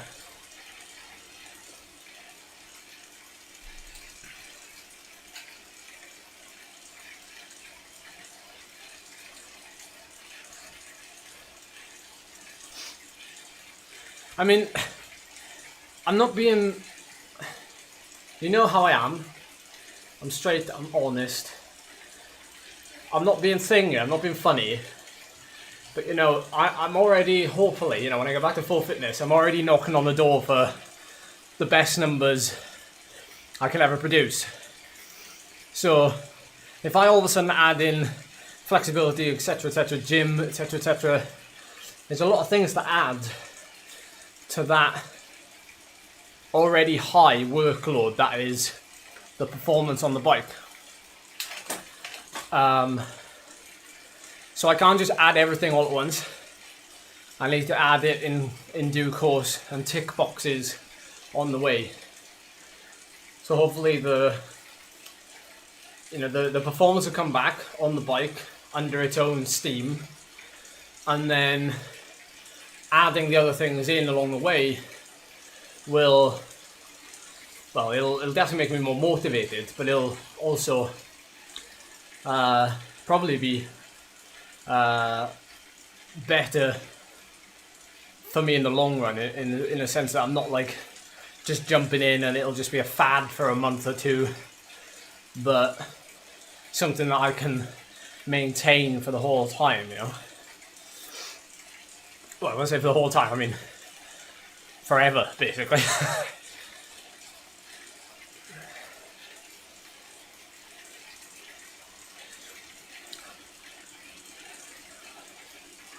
Yeah, true, it's impossible to overheat. You know, I've got my fan, I'm alright.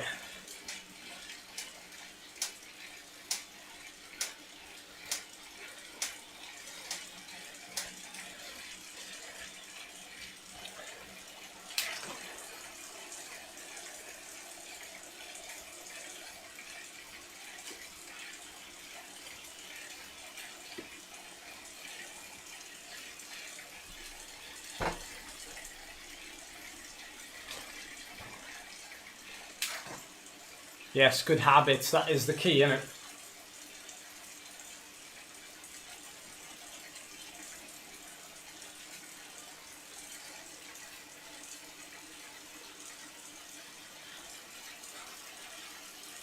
Hot yoga, I may have to try that.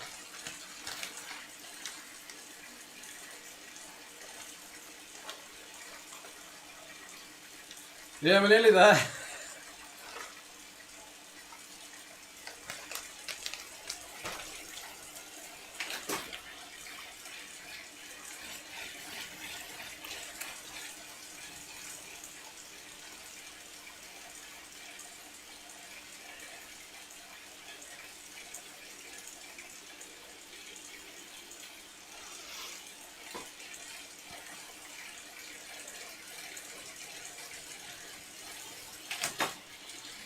Not gonna lie, my legs are getting a little bit sore.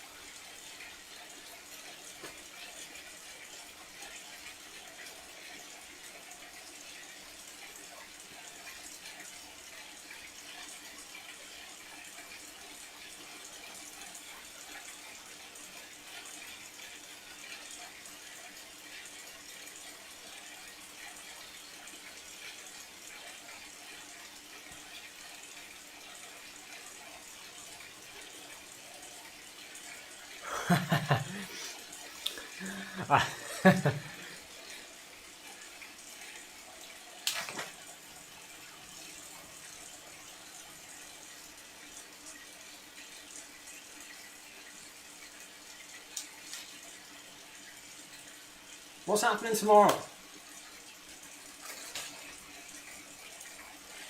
I don't know.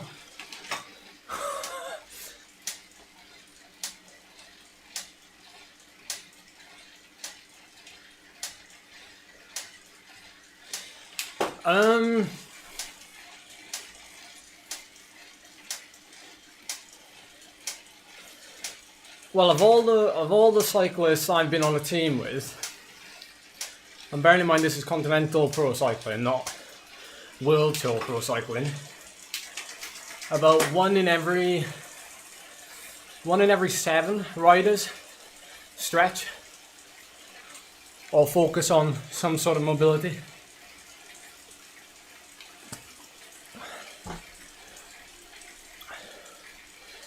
Is that surprising or not?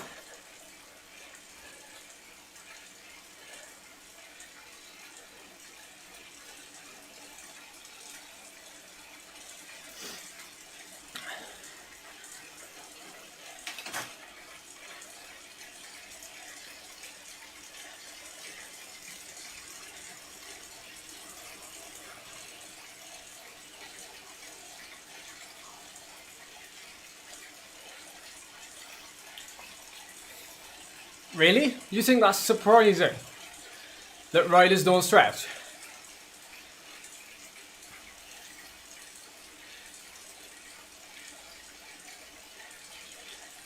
It might be because, well, we assume, don't we, that every professional rider does everything that improves performance or recovery. That's what you think a professional will do, but they don't. Why would they? Oh wait, they get paid for it. At the very top level, world tour riders, they probably do. And they probably have to feed back to their coaches as well.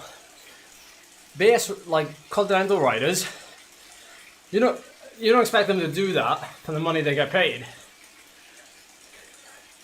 Yeah, you're looking at a very small window there, Robin. A very small window. One day, one video, one morning of their lives. Do you think that some of them do it every morning? I don't think so. There's no evidence to suggest that they do. Just because they're professional doesn't mean they will do it. And interesting, Nick, like the massage, some riders on the teams I've been with, they won't get them because they don't like a massage. Others will swear by them the day before a race.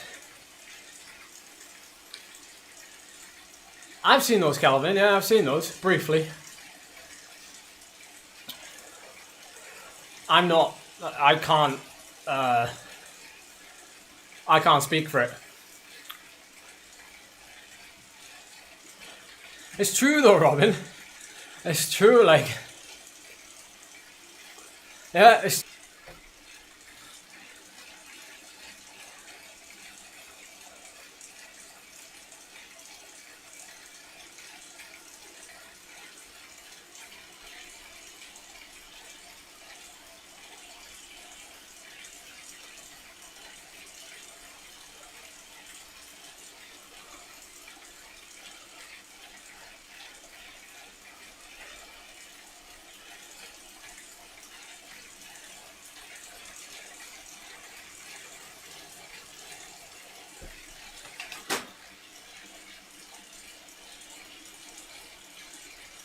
What's wrong with the stream?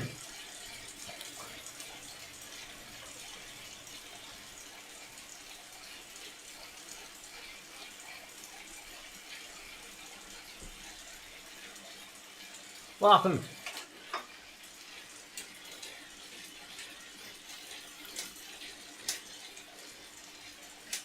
Ah, right.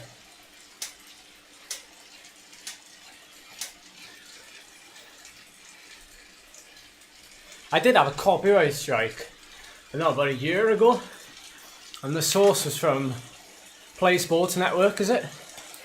Don't they own GCN or something?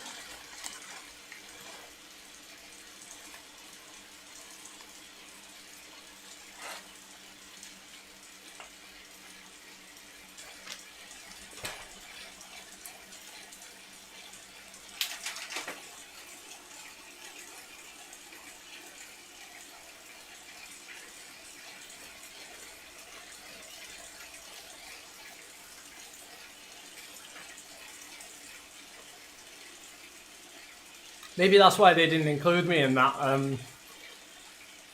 The amateur hill climber versus pro hill climber, was it that video?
I agree a little bit with you, Tom. Yeah.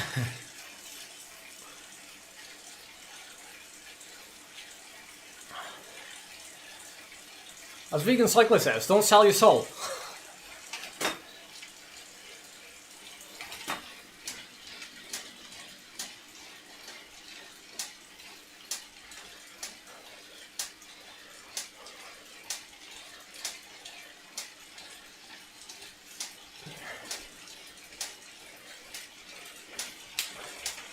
The setup running.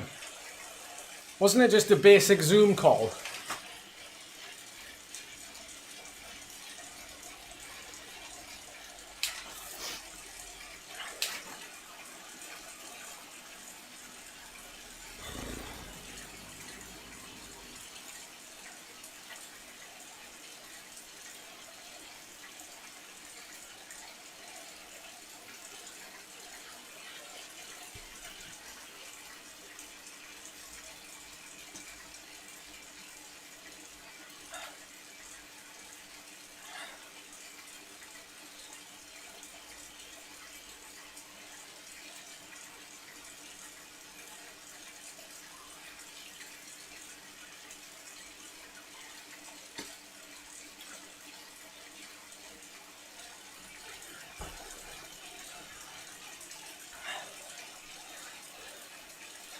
Oh, I've no idea, Josh. I have no idea what time.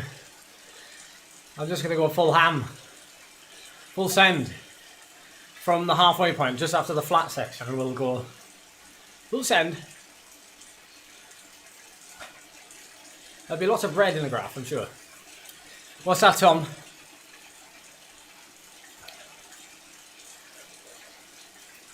Yeah, that is a setup, isn't it, Jam Brown? That is a setup.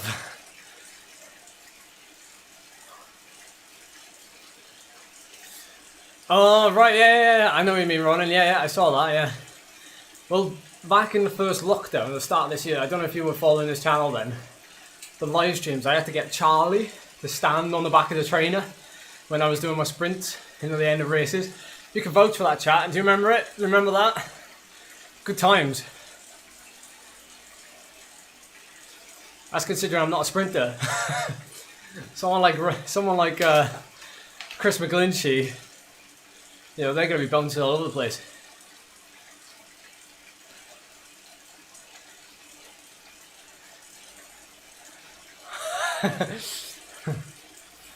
Well, Tom, what about,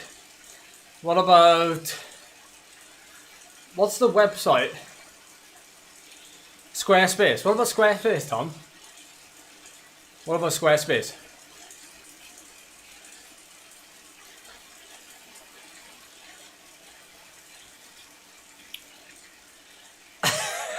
ABC, DCBA, then Ed.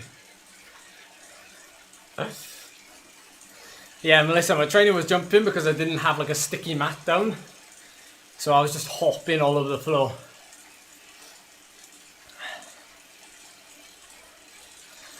Mick, 1 meter or something.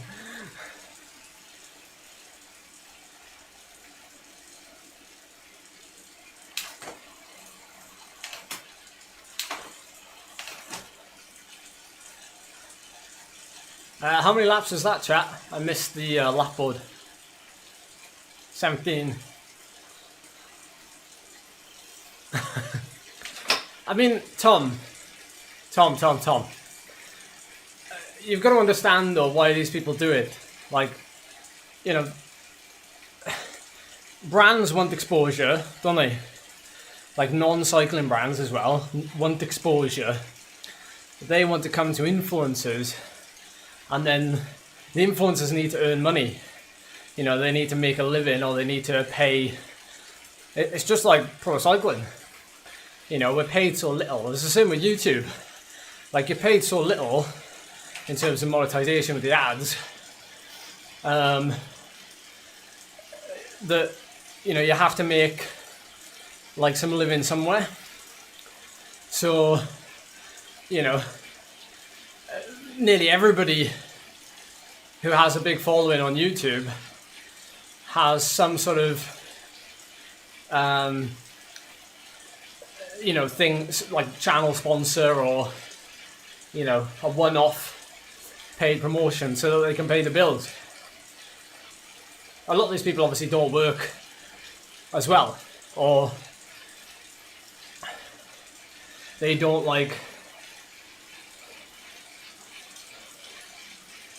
they don't think of other revenue streams, like aside from sponsorships and doing YouTube. I know YouTube can be a job, but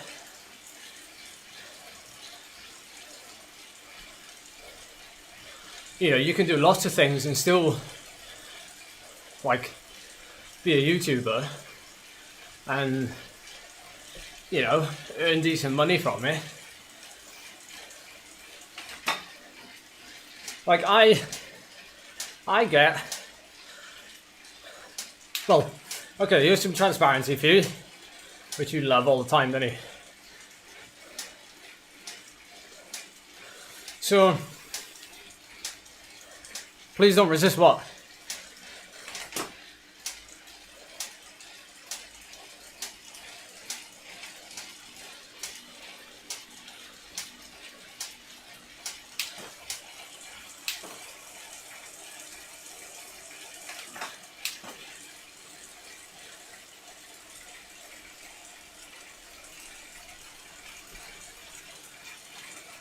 Oh, right. Yeah, see what I mean?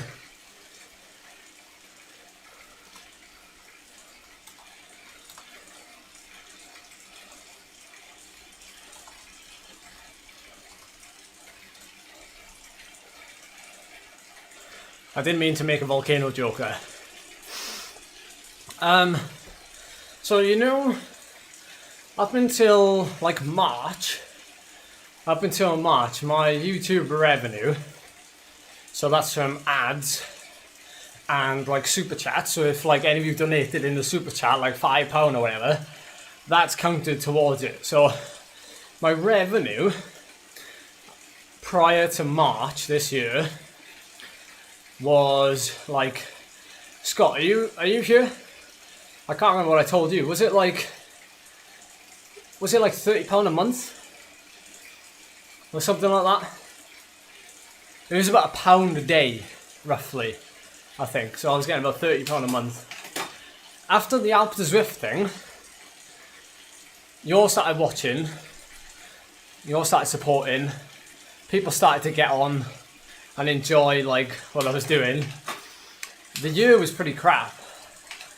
But after that, it's now on average about £250 a month from YouTube ads and from you guys donating in a super chat. And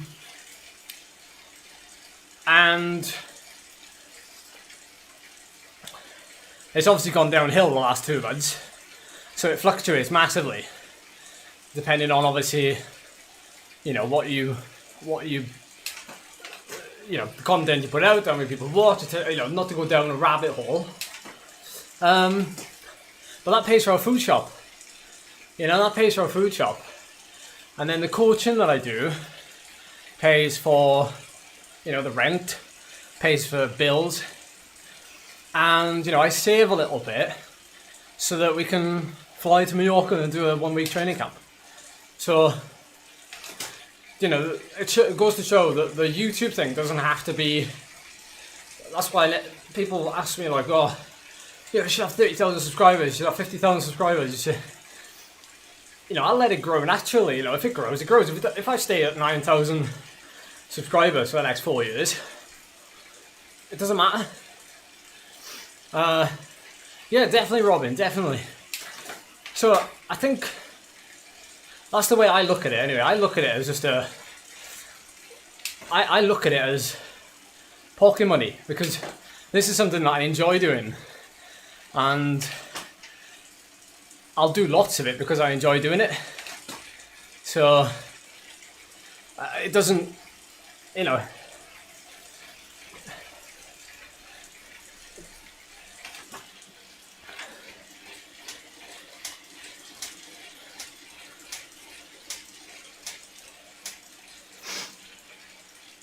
I hope you don't mind me being transparent with that.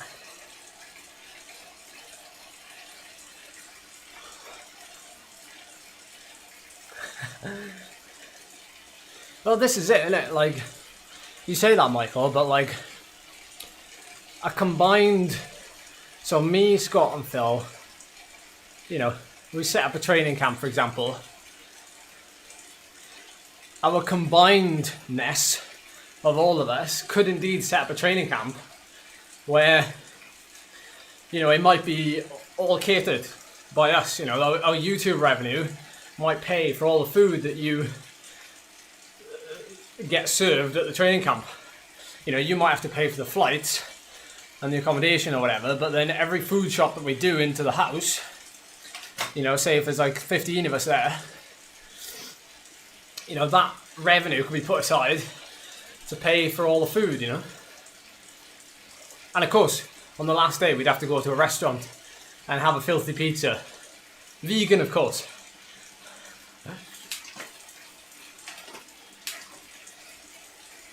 It's a virtual camp now, yeah.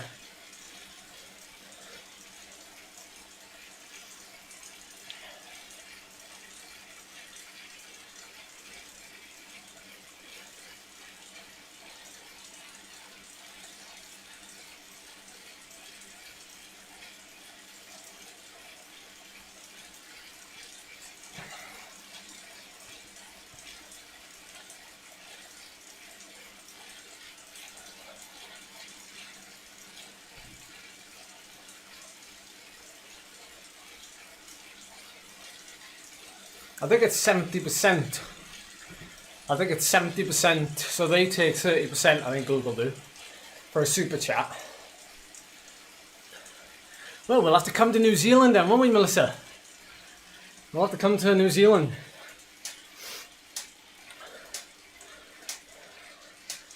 Or we can go to Japan and then we'll all be meeting halfway then. Well, not quite halfway, but although saying that, it might take you a long time to fly to Japan from New Zealand.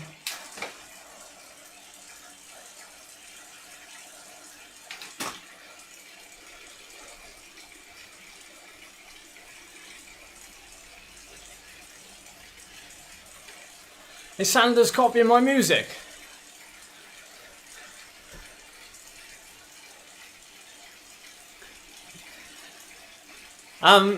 Jam Brown, I left a comment on VC's video where he took the KOM from Phil Guyman, and I said I'd love to come out and have a go at that climb, and he said I would love nothing more if you'd come out and to have a go at it.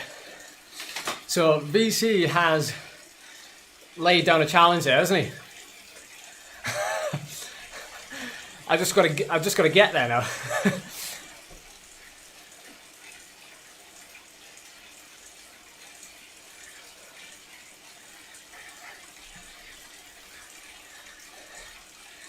Japan will be the place, guys. Japan will be the place.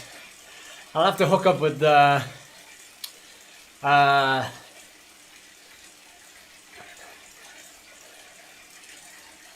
Rapha guys. I'll have to go for a little tour with them. I haven't seen them for like 4 or 5 years when I did the tour of Japan. Probably even longer. Yeah, he chirps in now, like right to Japan. He chirps in. Yeah, we'll come to you, buddy. We won't go to Rapha. We'll come to you. VC lives in by Bass Lake, doesn't he? Is it Bass Lake? It was awesome, Liam. Riding outside again was awesome.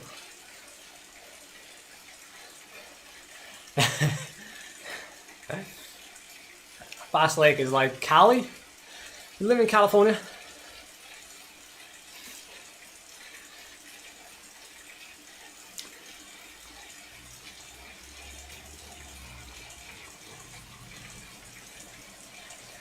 VC should definitely do a race at the Alp.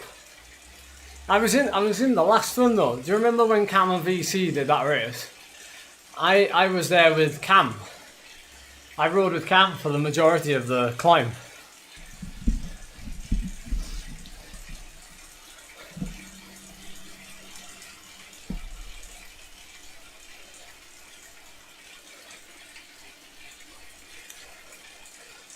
Oh, you knew your places, Gareth. Pikes Peak. Nice one, Kelvin. Solid hour.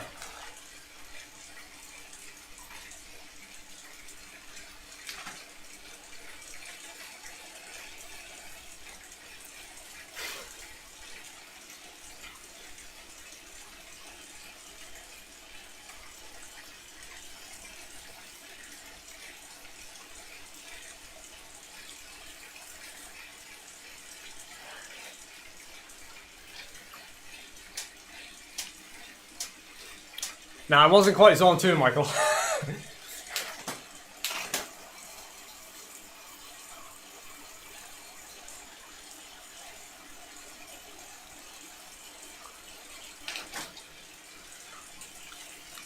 Oh, that'll be nice, Calvin. That'll be nice.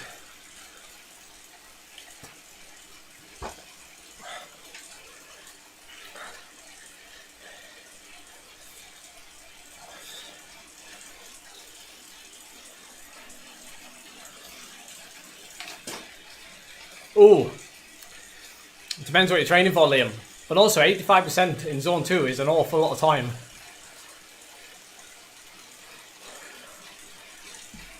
Considering I spend about like 70% of my time in zone 1.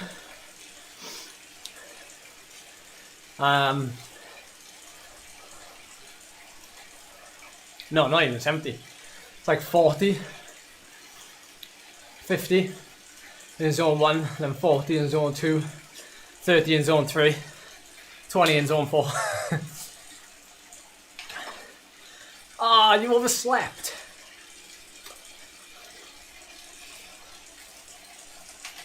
Everyone seems to be oversleeping in these early ones.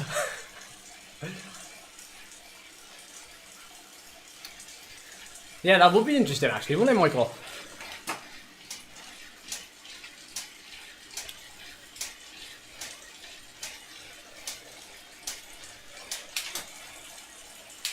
He is, isn't he?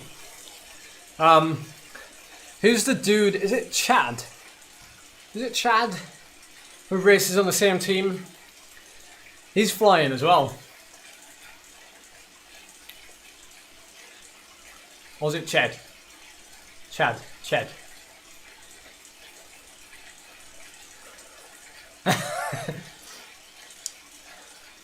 It's too warm in bed. It's too warm in bed, Ollie.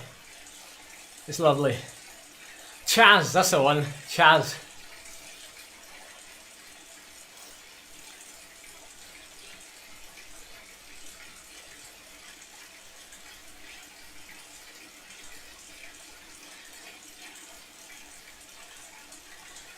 Hey Mush, jump in the chat just so you and Phil are there, so we can talk about tomorrow.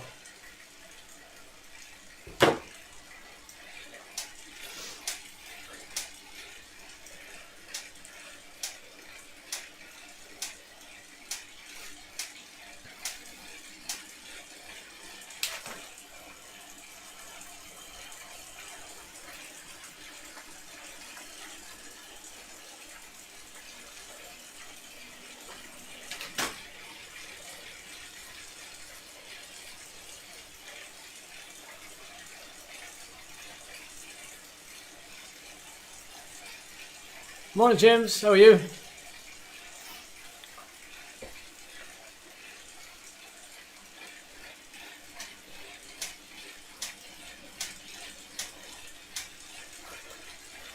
Oh.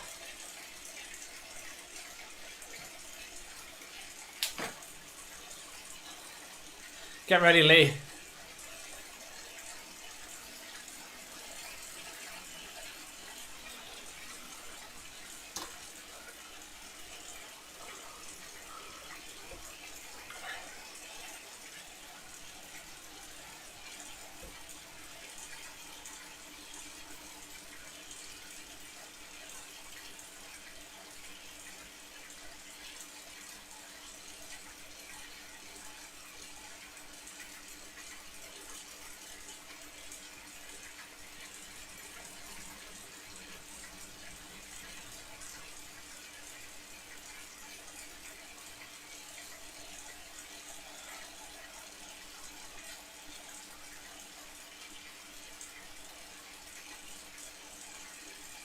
I skated right to the car.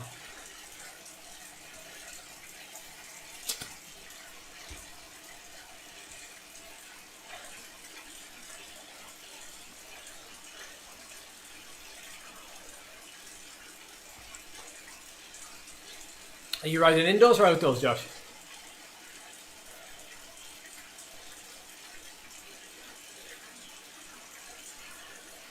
How's the legs, everyone?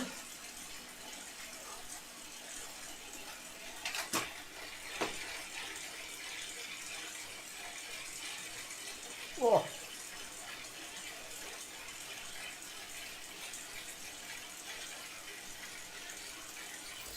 Oh, is there really that much, Josh?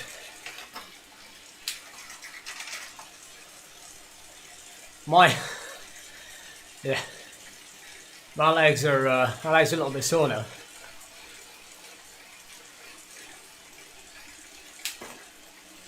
Phil, are you joining in with the little KOM after party?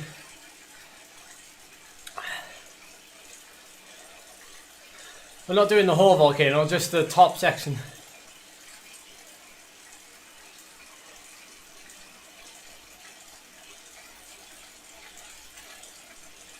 Requiring effort. Alright guys, we've only got half an hour. We've only got half an hour.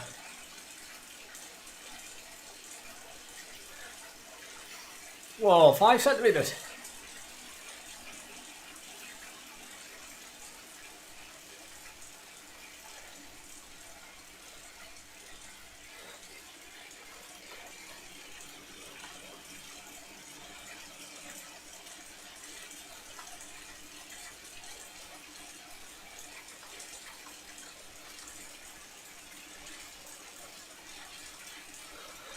My middle leg is killing.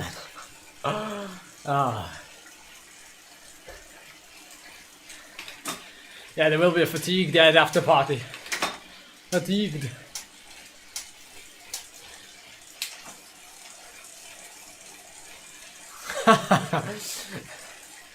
What are you up to today, Phil Rich? What are you up to today?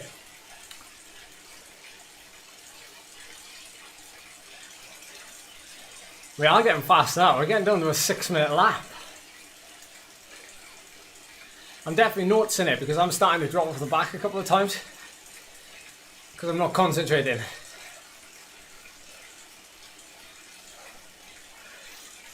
You should do some riding, Josh, in your recovery week. Do a little bit of riding. Mainly do what you feel like you want to do. But you know, don't overcook it. You listen to your body a bit more in a recovery week, to be honest.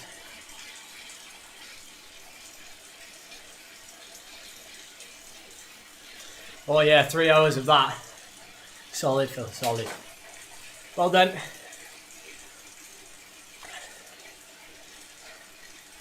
Cheers, Paul. We're getting it done. Yeah. We've just gone past Matt Rowe, I think. Rowan King. Rival coaching company.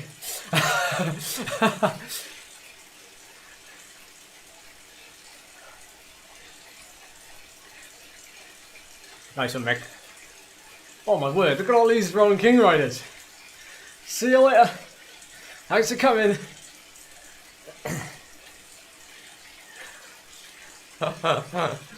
Oh, feels so good. Feels so good, guys. Feels so good.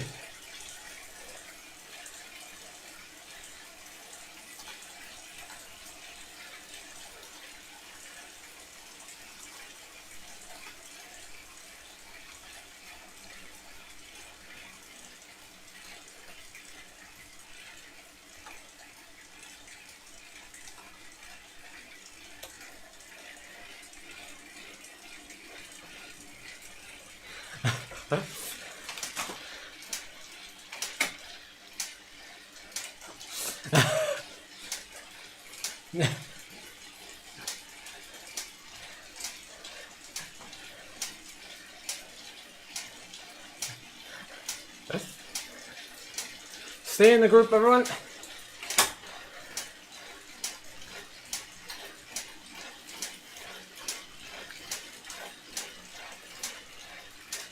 Oh no, Ying.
Morning 888.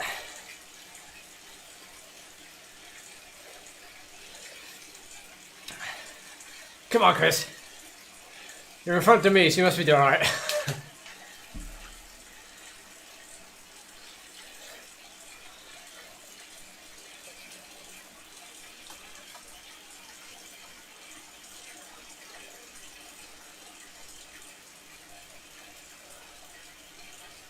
Hold the wheel.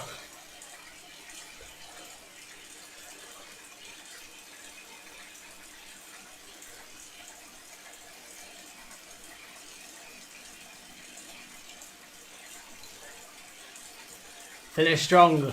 We're gonna finish strong.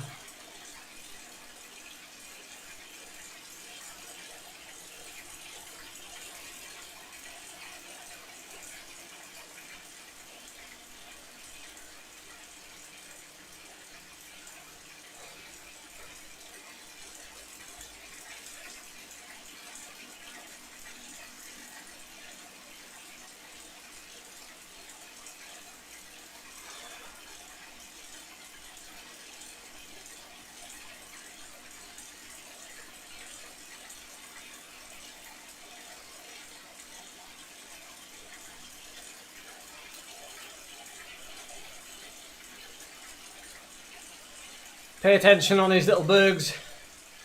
Pay attention.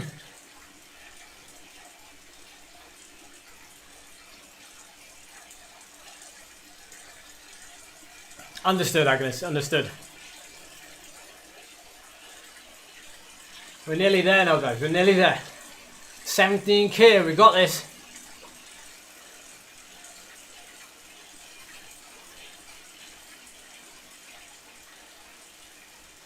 It's a sub 6 minute.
Good job, Massive. Good job, Thompson. I've just seen you just lost the back of the group, but no worries. It's solid. Well done.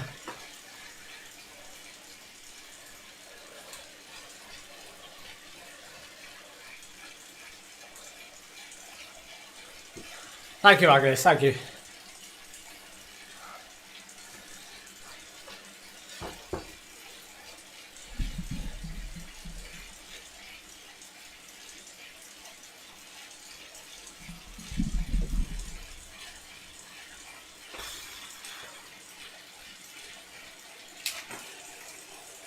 Hold the wheel now, hold the wheel.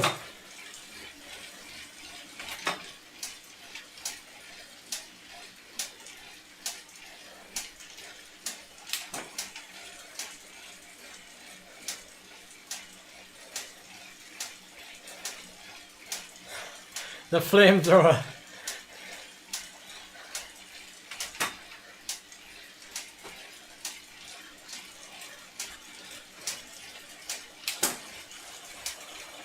Nice one, Jason.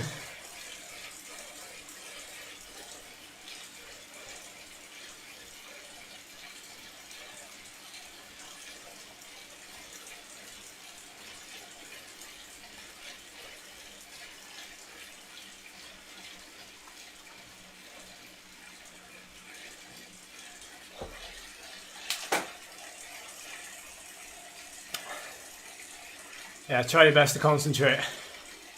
Try your best to concentrate.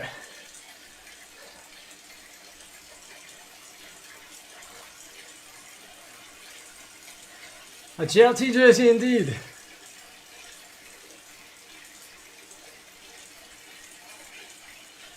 Nice one, Kev, nice one.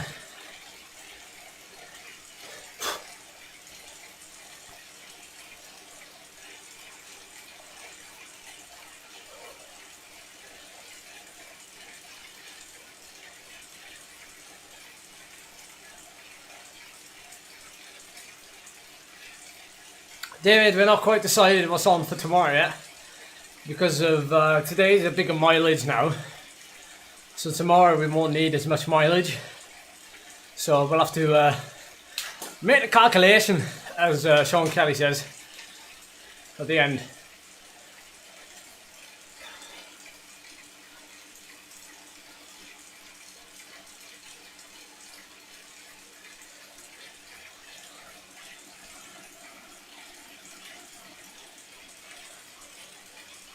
Oh, there we are. KOM Hunt TV. Follow the Strava Club for updates.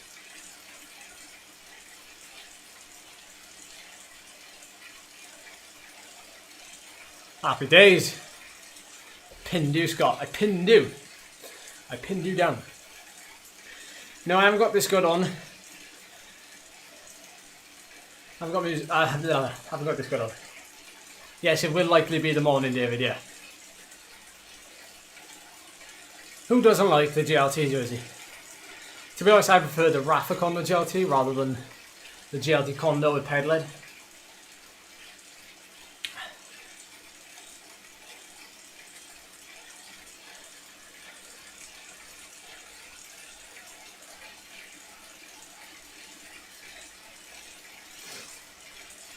Phil, why don't you do it on the same course I did it on the other day? The 40k loop. You might actually finish at the bottom of the descent.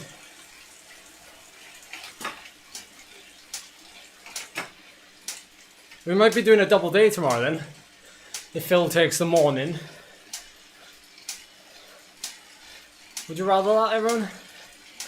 A double day?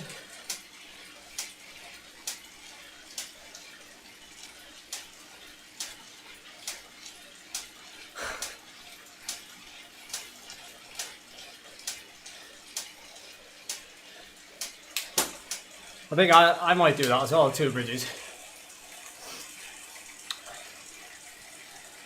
It's my pedal, David. It's my pedal clicking. I can actually feel it clicking. Ed and Eddie mode.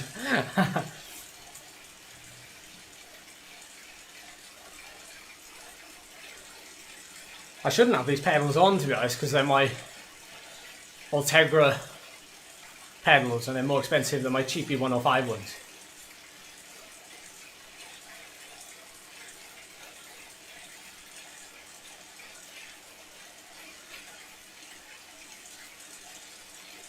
It will be broadcast.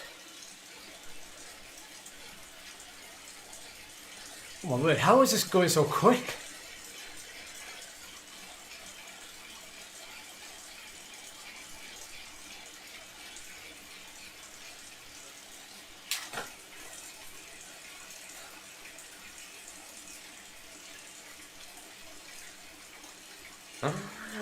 Be quiet, Robin.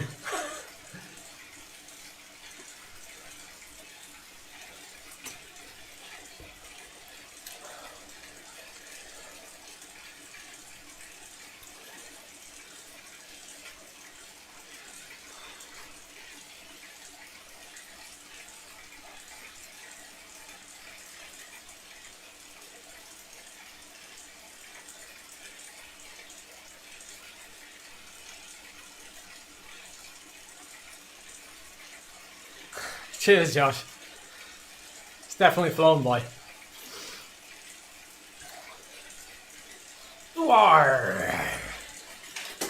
Scott would make a good pirate with his one leg. One functioning leg. The other one's having difficulty.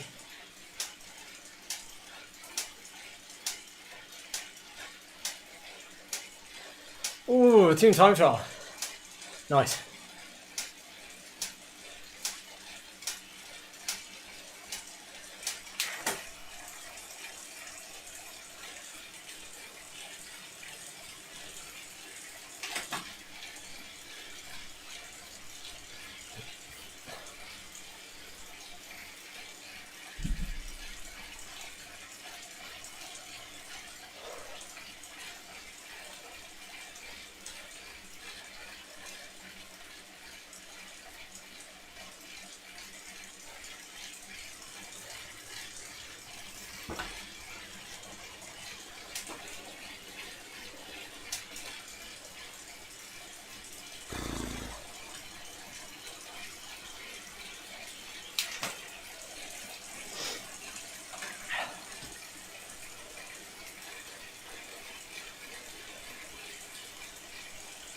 Oh, Phil Lovett, close the gap. Phil Lovett, close the gap.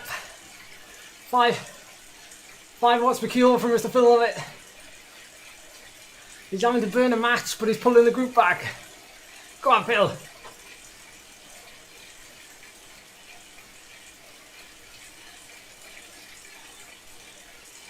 Oh, 5.5 now.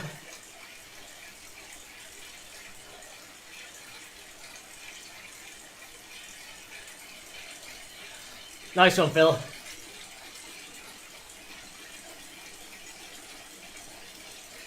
Oh my word. It's strung out massive.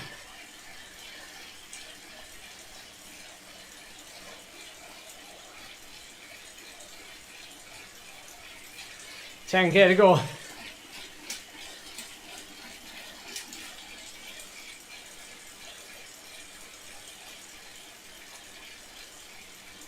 Oh, that was sketchy. That was sketchy.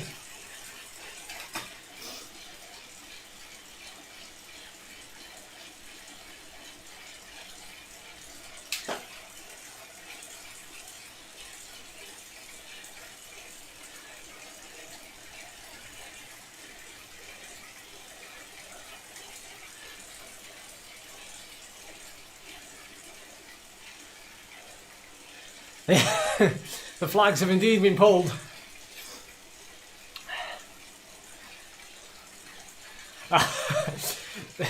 You should have said, Lee, no time to drink it now. I'm full gas. I'm in all kinds of trouble now. Phil's burnt a little match out of his rather large gargantuan matchbox ahead of the Volcano KOM.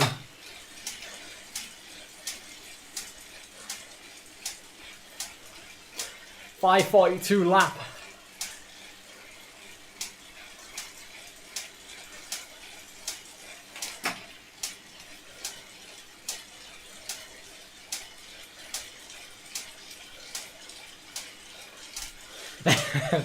That's right, David.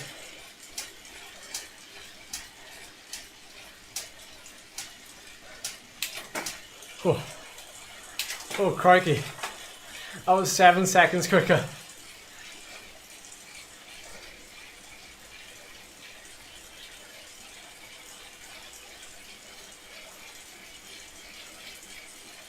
I gotta be careful now.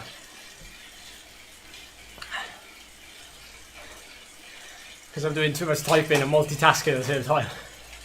Oh. Well said, Com Hunt. Look after yourself.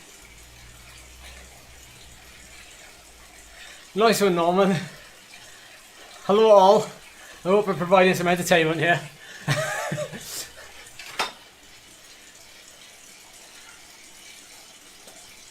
As the boys once told me, if you're watching this and not riding, you're getting fitter by osmosis. Just remember that. High cadence, Phil. High cadence is key.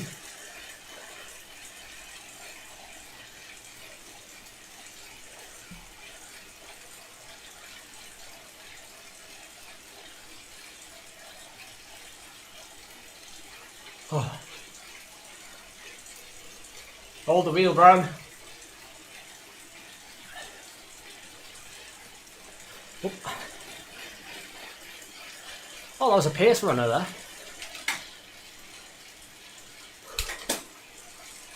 Whew. 8K to go. Nice, Phil, nice. It's quite a nice course to do that as well because you've got the natural undulating terrain with the climbs. You can just drop into low cadence. Yeah, it did look like a Matrix, eh? Incredible Hulk.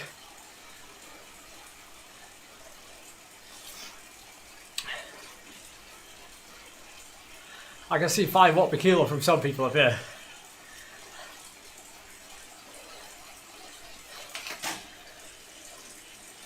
Definitely can. Fitness by osmosis. Get the sticky draft. Oh.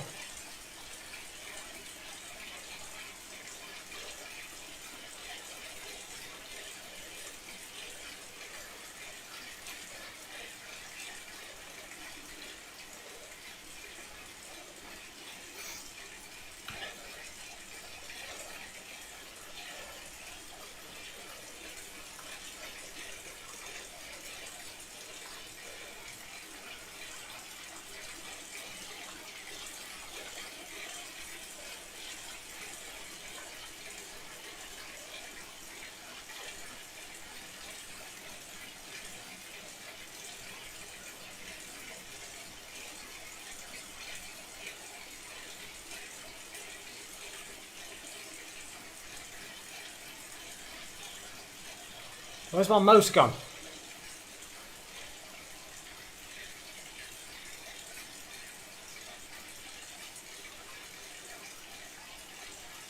Whew.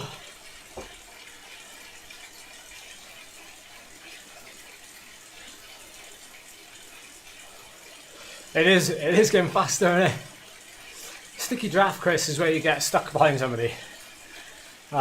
Specifically people who are not in our group ride.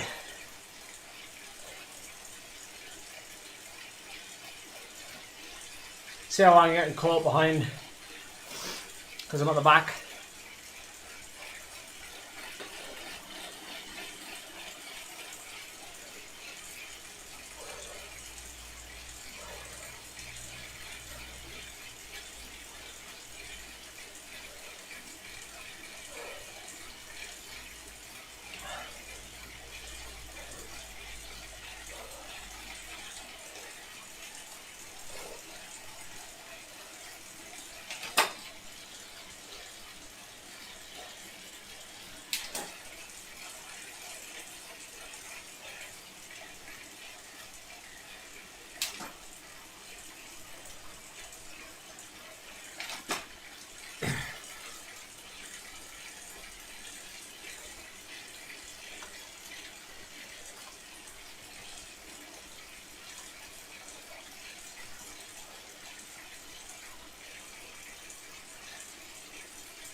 So in case you're confused in listening to the stream or watching the stream, we're going to the finish now.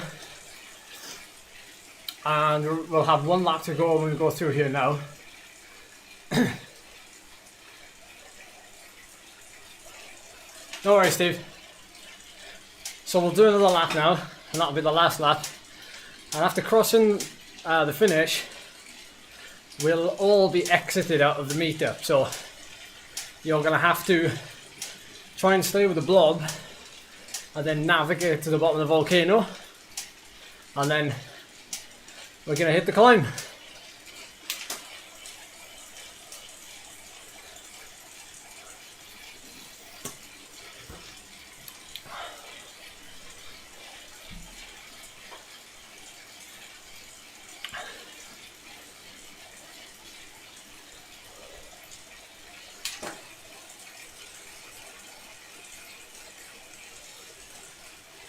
The climb, the climb, the climb!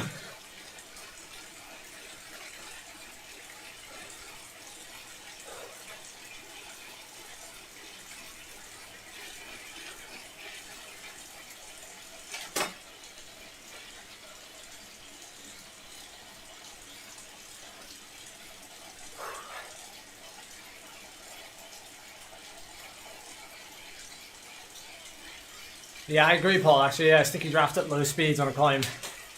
Like up the Alp, it's really demotivating.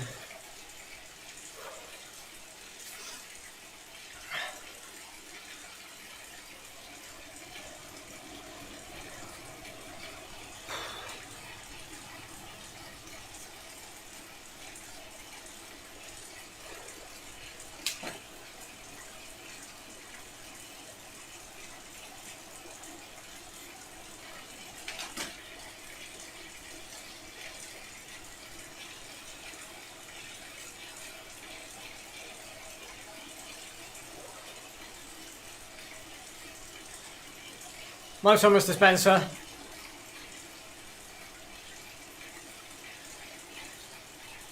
Oh no, Dirks.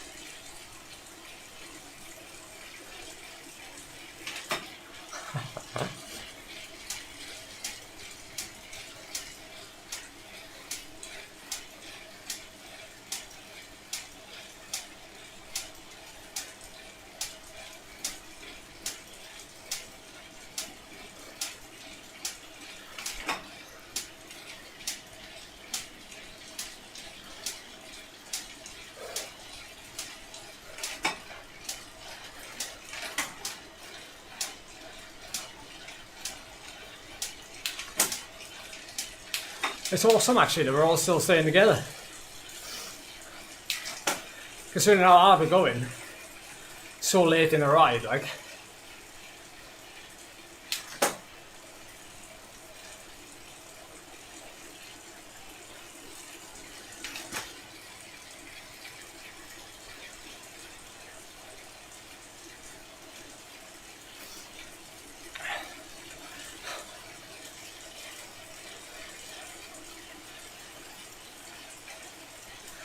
Fair play, guys. Chapeau. Like this is quick for the end. Well done to all of you for riding like endurance zone and then being able to do this at the end. Just goes to show.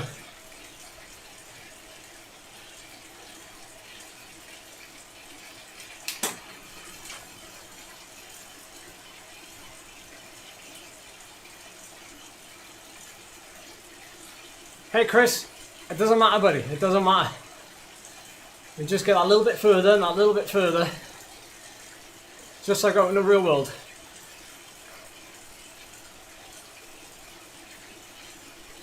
Yeah, that's a heart rate monitor, yeah.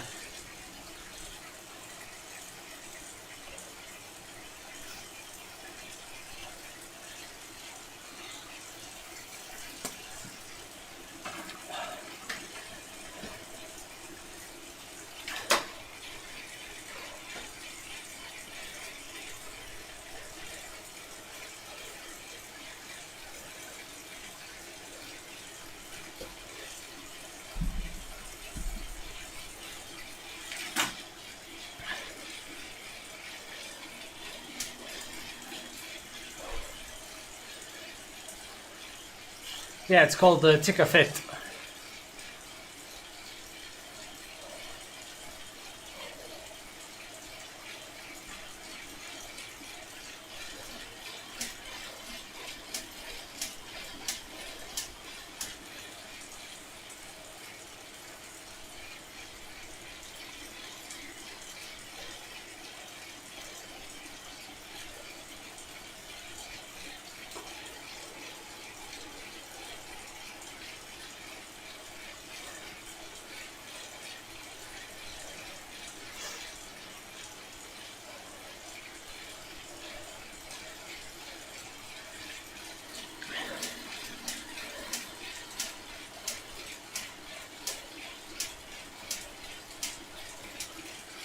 It's better than the chest one, yeah. For indoors, anyway. Because the chest one gets real sweaty.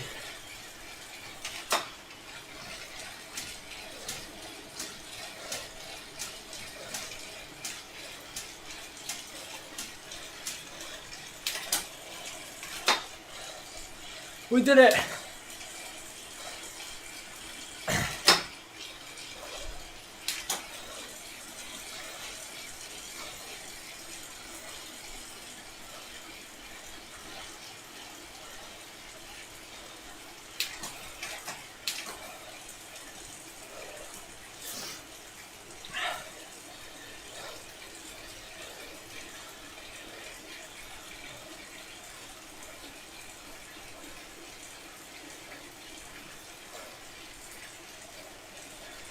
To the volcano we go. Those that want to do it. If not, no worries, you can stop. No problem at all.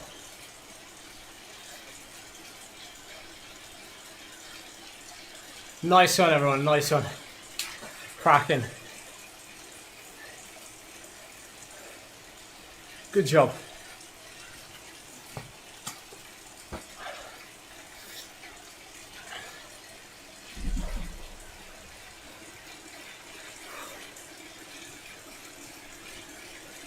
Get ready to turn. Get ready to turn. When the selection comes up to change your route, by going to the volcano. KOM. So prepare yourselves.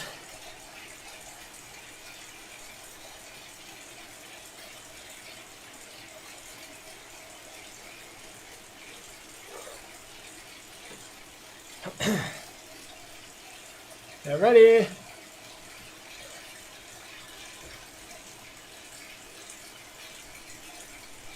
Ooh, that came up quick.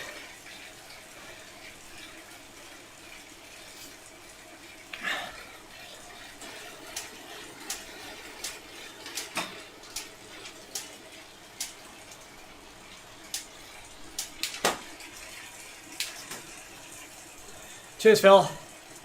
Tomorrow 8 AM.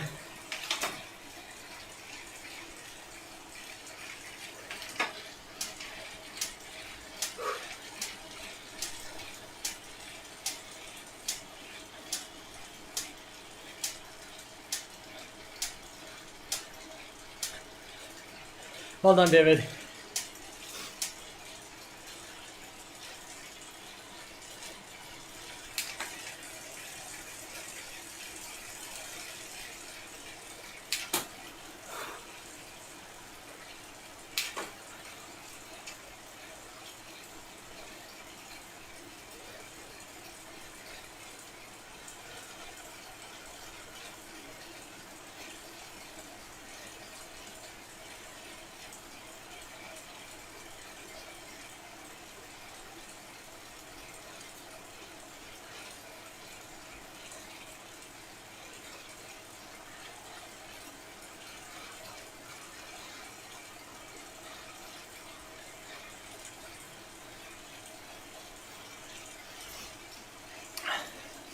Cheers, Nick.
No, I don't watch the cycling goalkeeper.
Ah!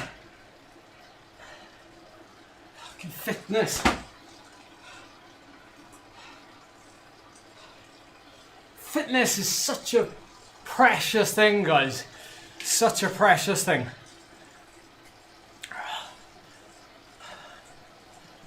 Oh.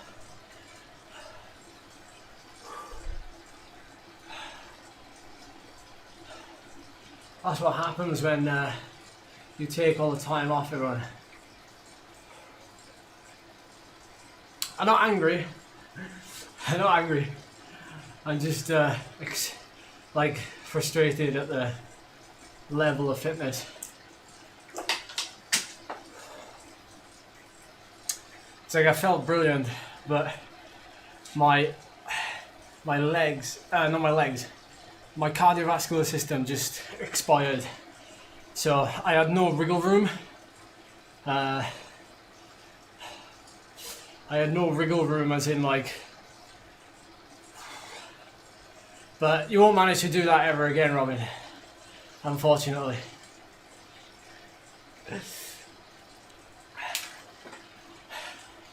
All due respect.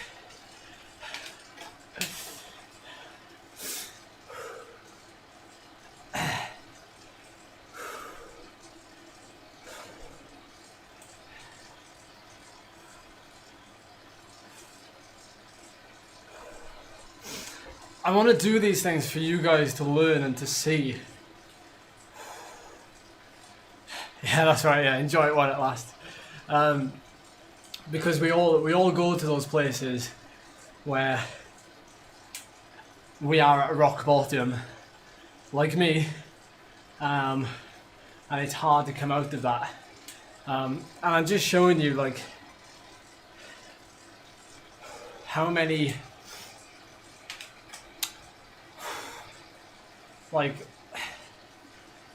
weeks I've got until WTRL Season 2. Oh, I'm definitely thinking positive, but flipping heck, that's a burn. That is a burn.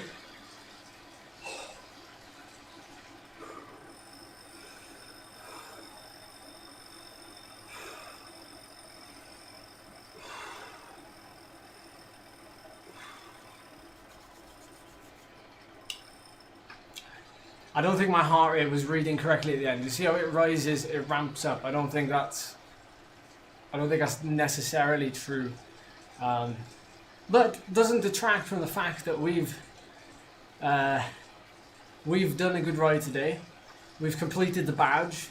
All of you that joined for the group ride progressively got harder. Even if you got shelled out the back, you still flipping did it. You still flipping did it. So chapeau to you.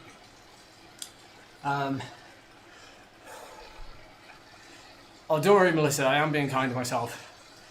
It's just I'm a highly competitive elite athlete, and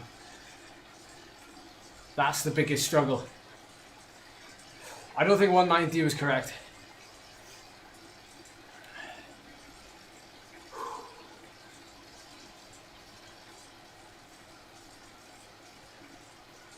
Oh yeah, I'm still fit. Don't get me wrong. I'm still fit. I get that. I'm definitely still fit. It's just frustrating when you've got to work your way back up again. And I know what it takes, and I know the time it's going to take and the progression. It's just frustrating anyway. It's frustrating anyway, even though you can do it. It's frustrating that you've got to start from here to get back. You know what I mean? So it's completely normal. It's frustrating. Oh. Yeah, maybe. We'll have a quick look now. What was I going to say? Yeah, well done, Robin. It was a strong pull. It didn't help that I wasn't even in your draft when we came out to the halfway volcano point. I wasn't with you and Paul, so I had to kind of burn the match to get back in. Pay for postage. Yeah. I mean, that's the difference there, Robin, because you're very savvy with racing, and you've got the strength, but you're very savvy. Same as Paul. And that's where I'm probably, I can't rely on that anymore. So because of my fitness level, it is, lower, a lot lower than what it was, I can't rely on my strength to close the gap and then to go over the top. So that's just something I have to accept. Why did I stop before the banner? I was pedaling, but it wasn't responding. So it just so happens that I stopped right there for the banner. Well, you certainly did that, Robin. But you've played your part in testing me there now to see how I am. And I think that was still a solid effort. Am I right in saying, we were obviously going really hard, and after 3 hours, or almost 3 hours, I think that'll be a really good indicator now, I think, to see what sort of power I did for there, being that it was all in red after that amount of time, and then we can kind of get a little bit of an idea of what I'd be like fresh, which would then help estimate my FTP before I do my FTP test. So, all good stuff.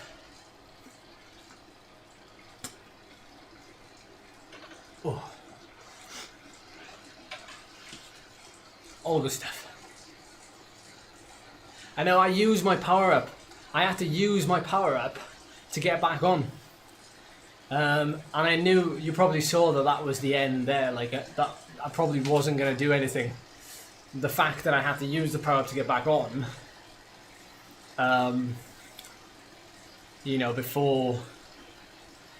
before then Paul was hitting his power up.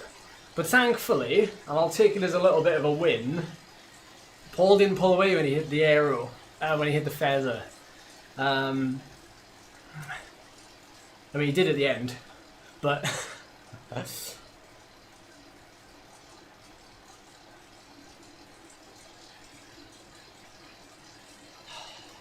yeah, thanks everyone.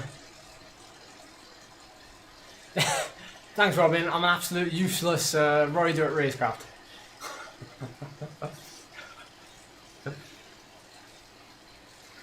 Nice one, Chris. Fair play.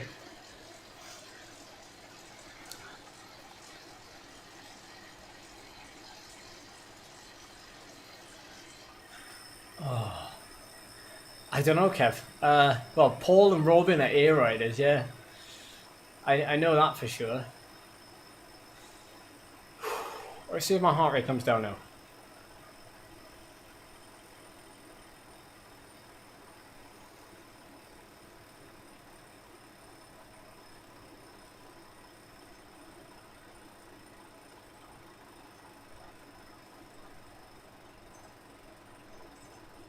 Oh, sorry, yeah, A plus. Oh, beg your pardon. I'm sorry.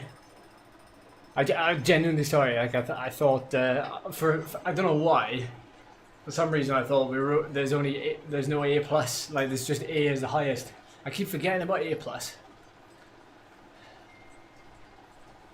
But that was mental. Fair play.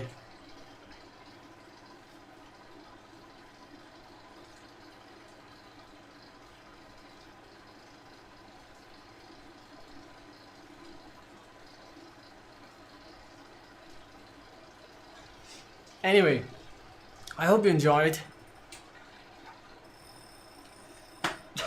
Don't put yourself down, Robin. You are an A plus. You are an A plus rider in my book, I think. Just putting it out there. Michael, hopefully it will make you stronger, buddy. Hopefully it'll make you stronger.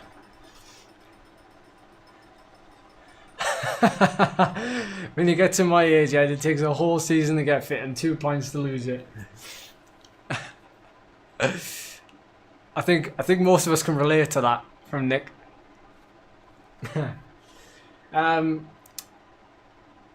Should we guess the TSS? Should we guess the TSS before we go? Gives me a chance to bring my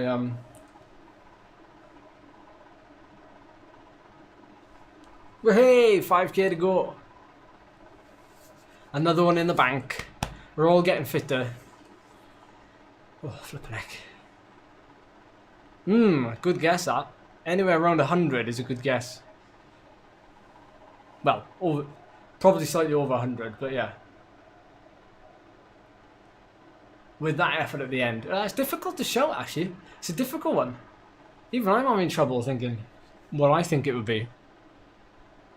Anyway, let's just have a look. Average power 153. Normal is going to be 170, 175, which is borderline zone 1, zone 2. Maybe. I don't know. We'll see, anyway. We'll see. Hey, we did 330 watts for 5 minutes. That's top stuff. Are we ready? Are we ready? Drum roll. Boo. And... oh, bang on 100. Bang on 100. We're gonna have a toilet break.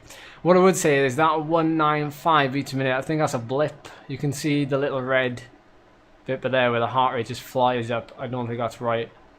It's more like, I did hit 188, legitimately 188, 189, so I think 190 is possible, but I don't think the 195 is possible, so. Oh wow, that's interesting. I wasn't far off an all-time best. Well, it's 40 watts. That's not bad though. It's not bad at all, actually. Considering the amount of riding I've done. Still, 40 watts is roughly the drop in FTP that I've seen. So,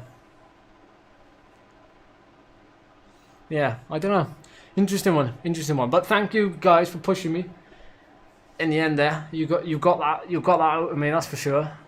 Well done for everyone who rode the 105k. Well done to those of you who are riding today, regardless if it's 10k or 105k. Keep chipping away, because you're still setting benchmarks for next year. And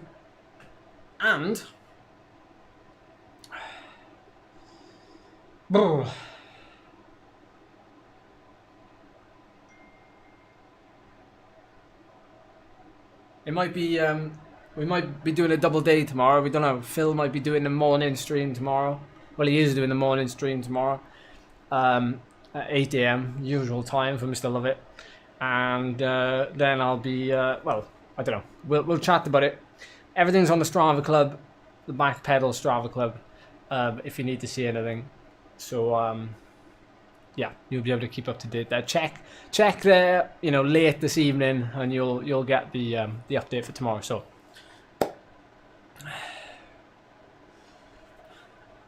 nice one, everyone. I'm getting a load of messages now. Well done, Nick. Don't worry about the iPad dropout, or the power dropout. So, nice one, everyone. I'm super chuffed with that. 10 past 10 in the morning. Nice one. Nice one, Robin. Go hit that 2k. Nice one, Zach. Hope you're having a good day. Nice one, Paul. Cheers, everyone. Thanks for coming. See you soon.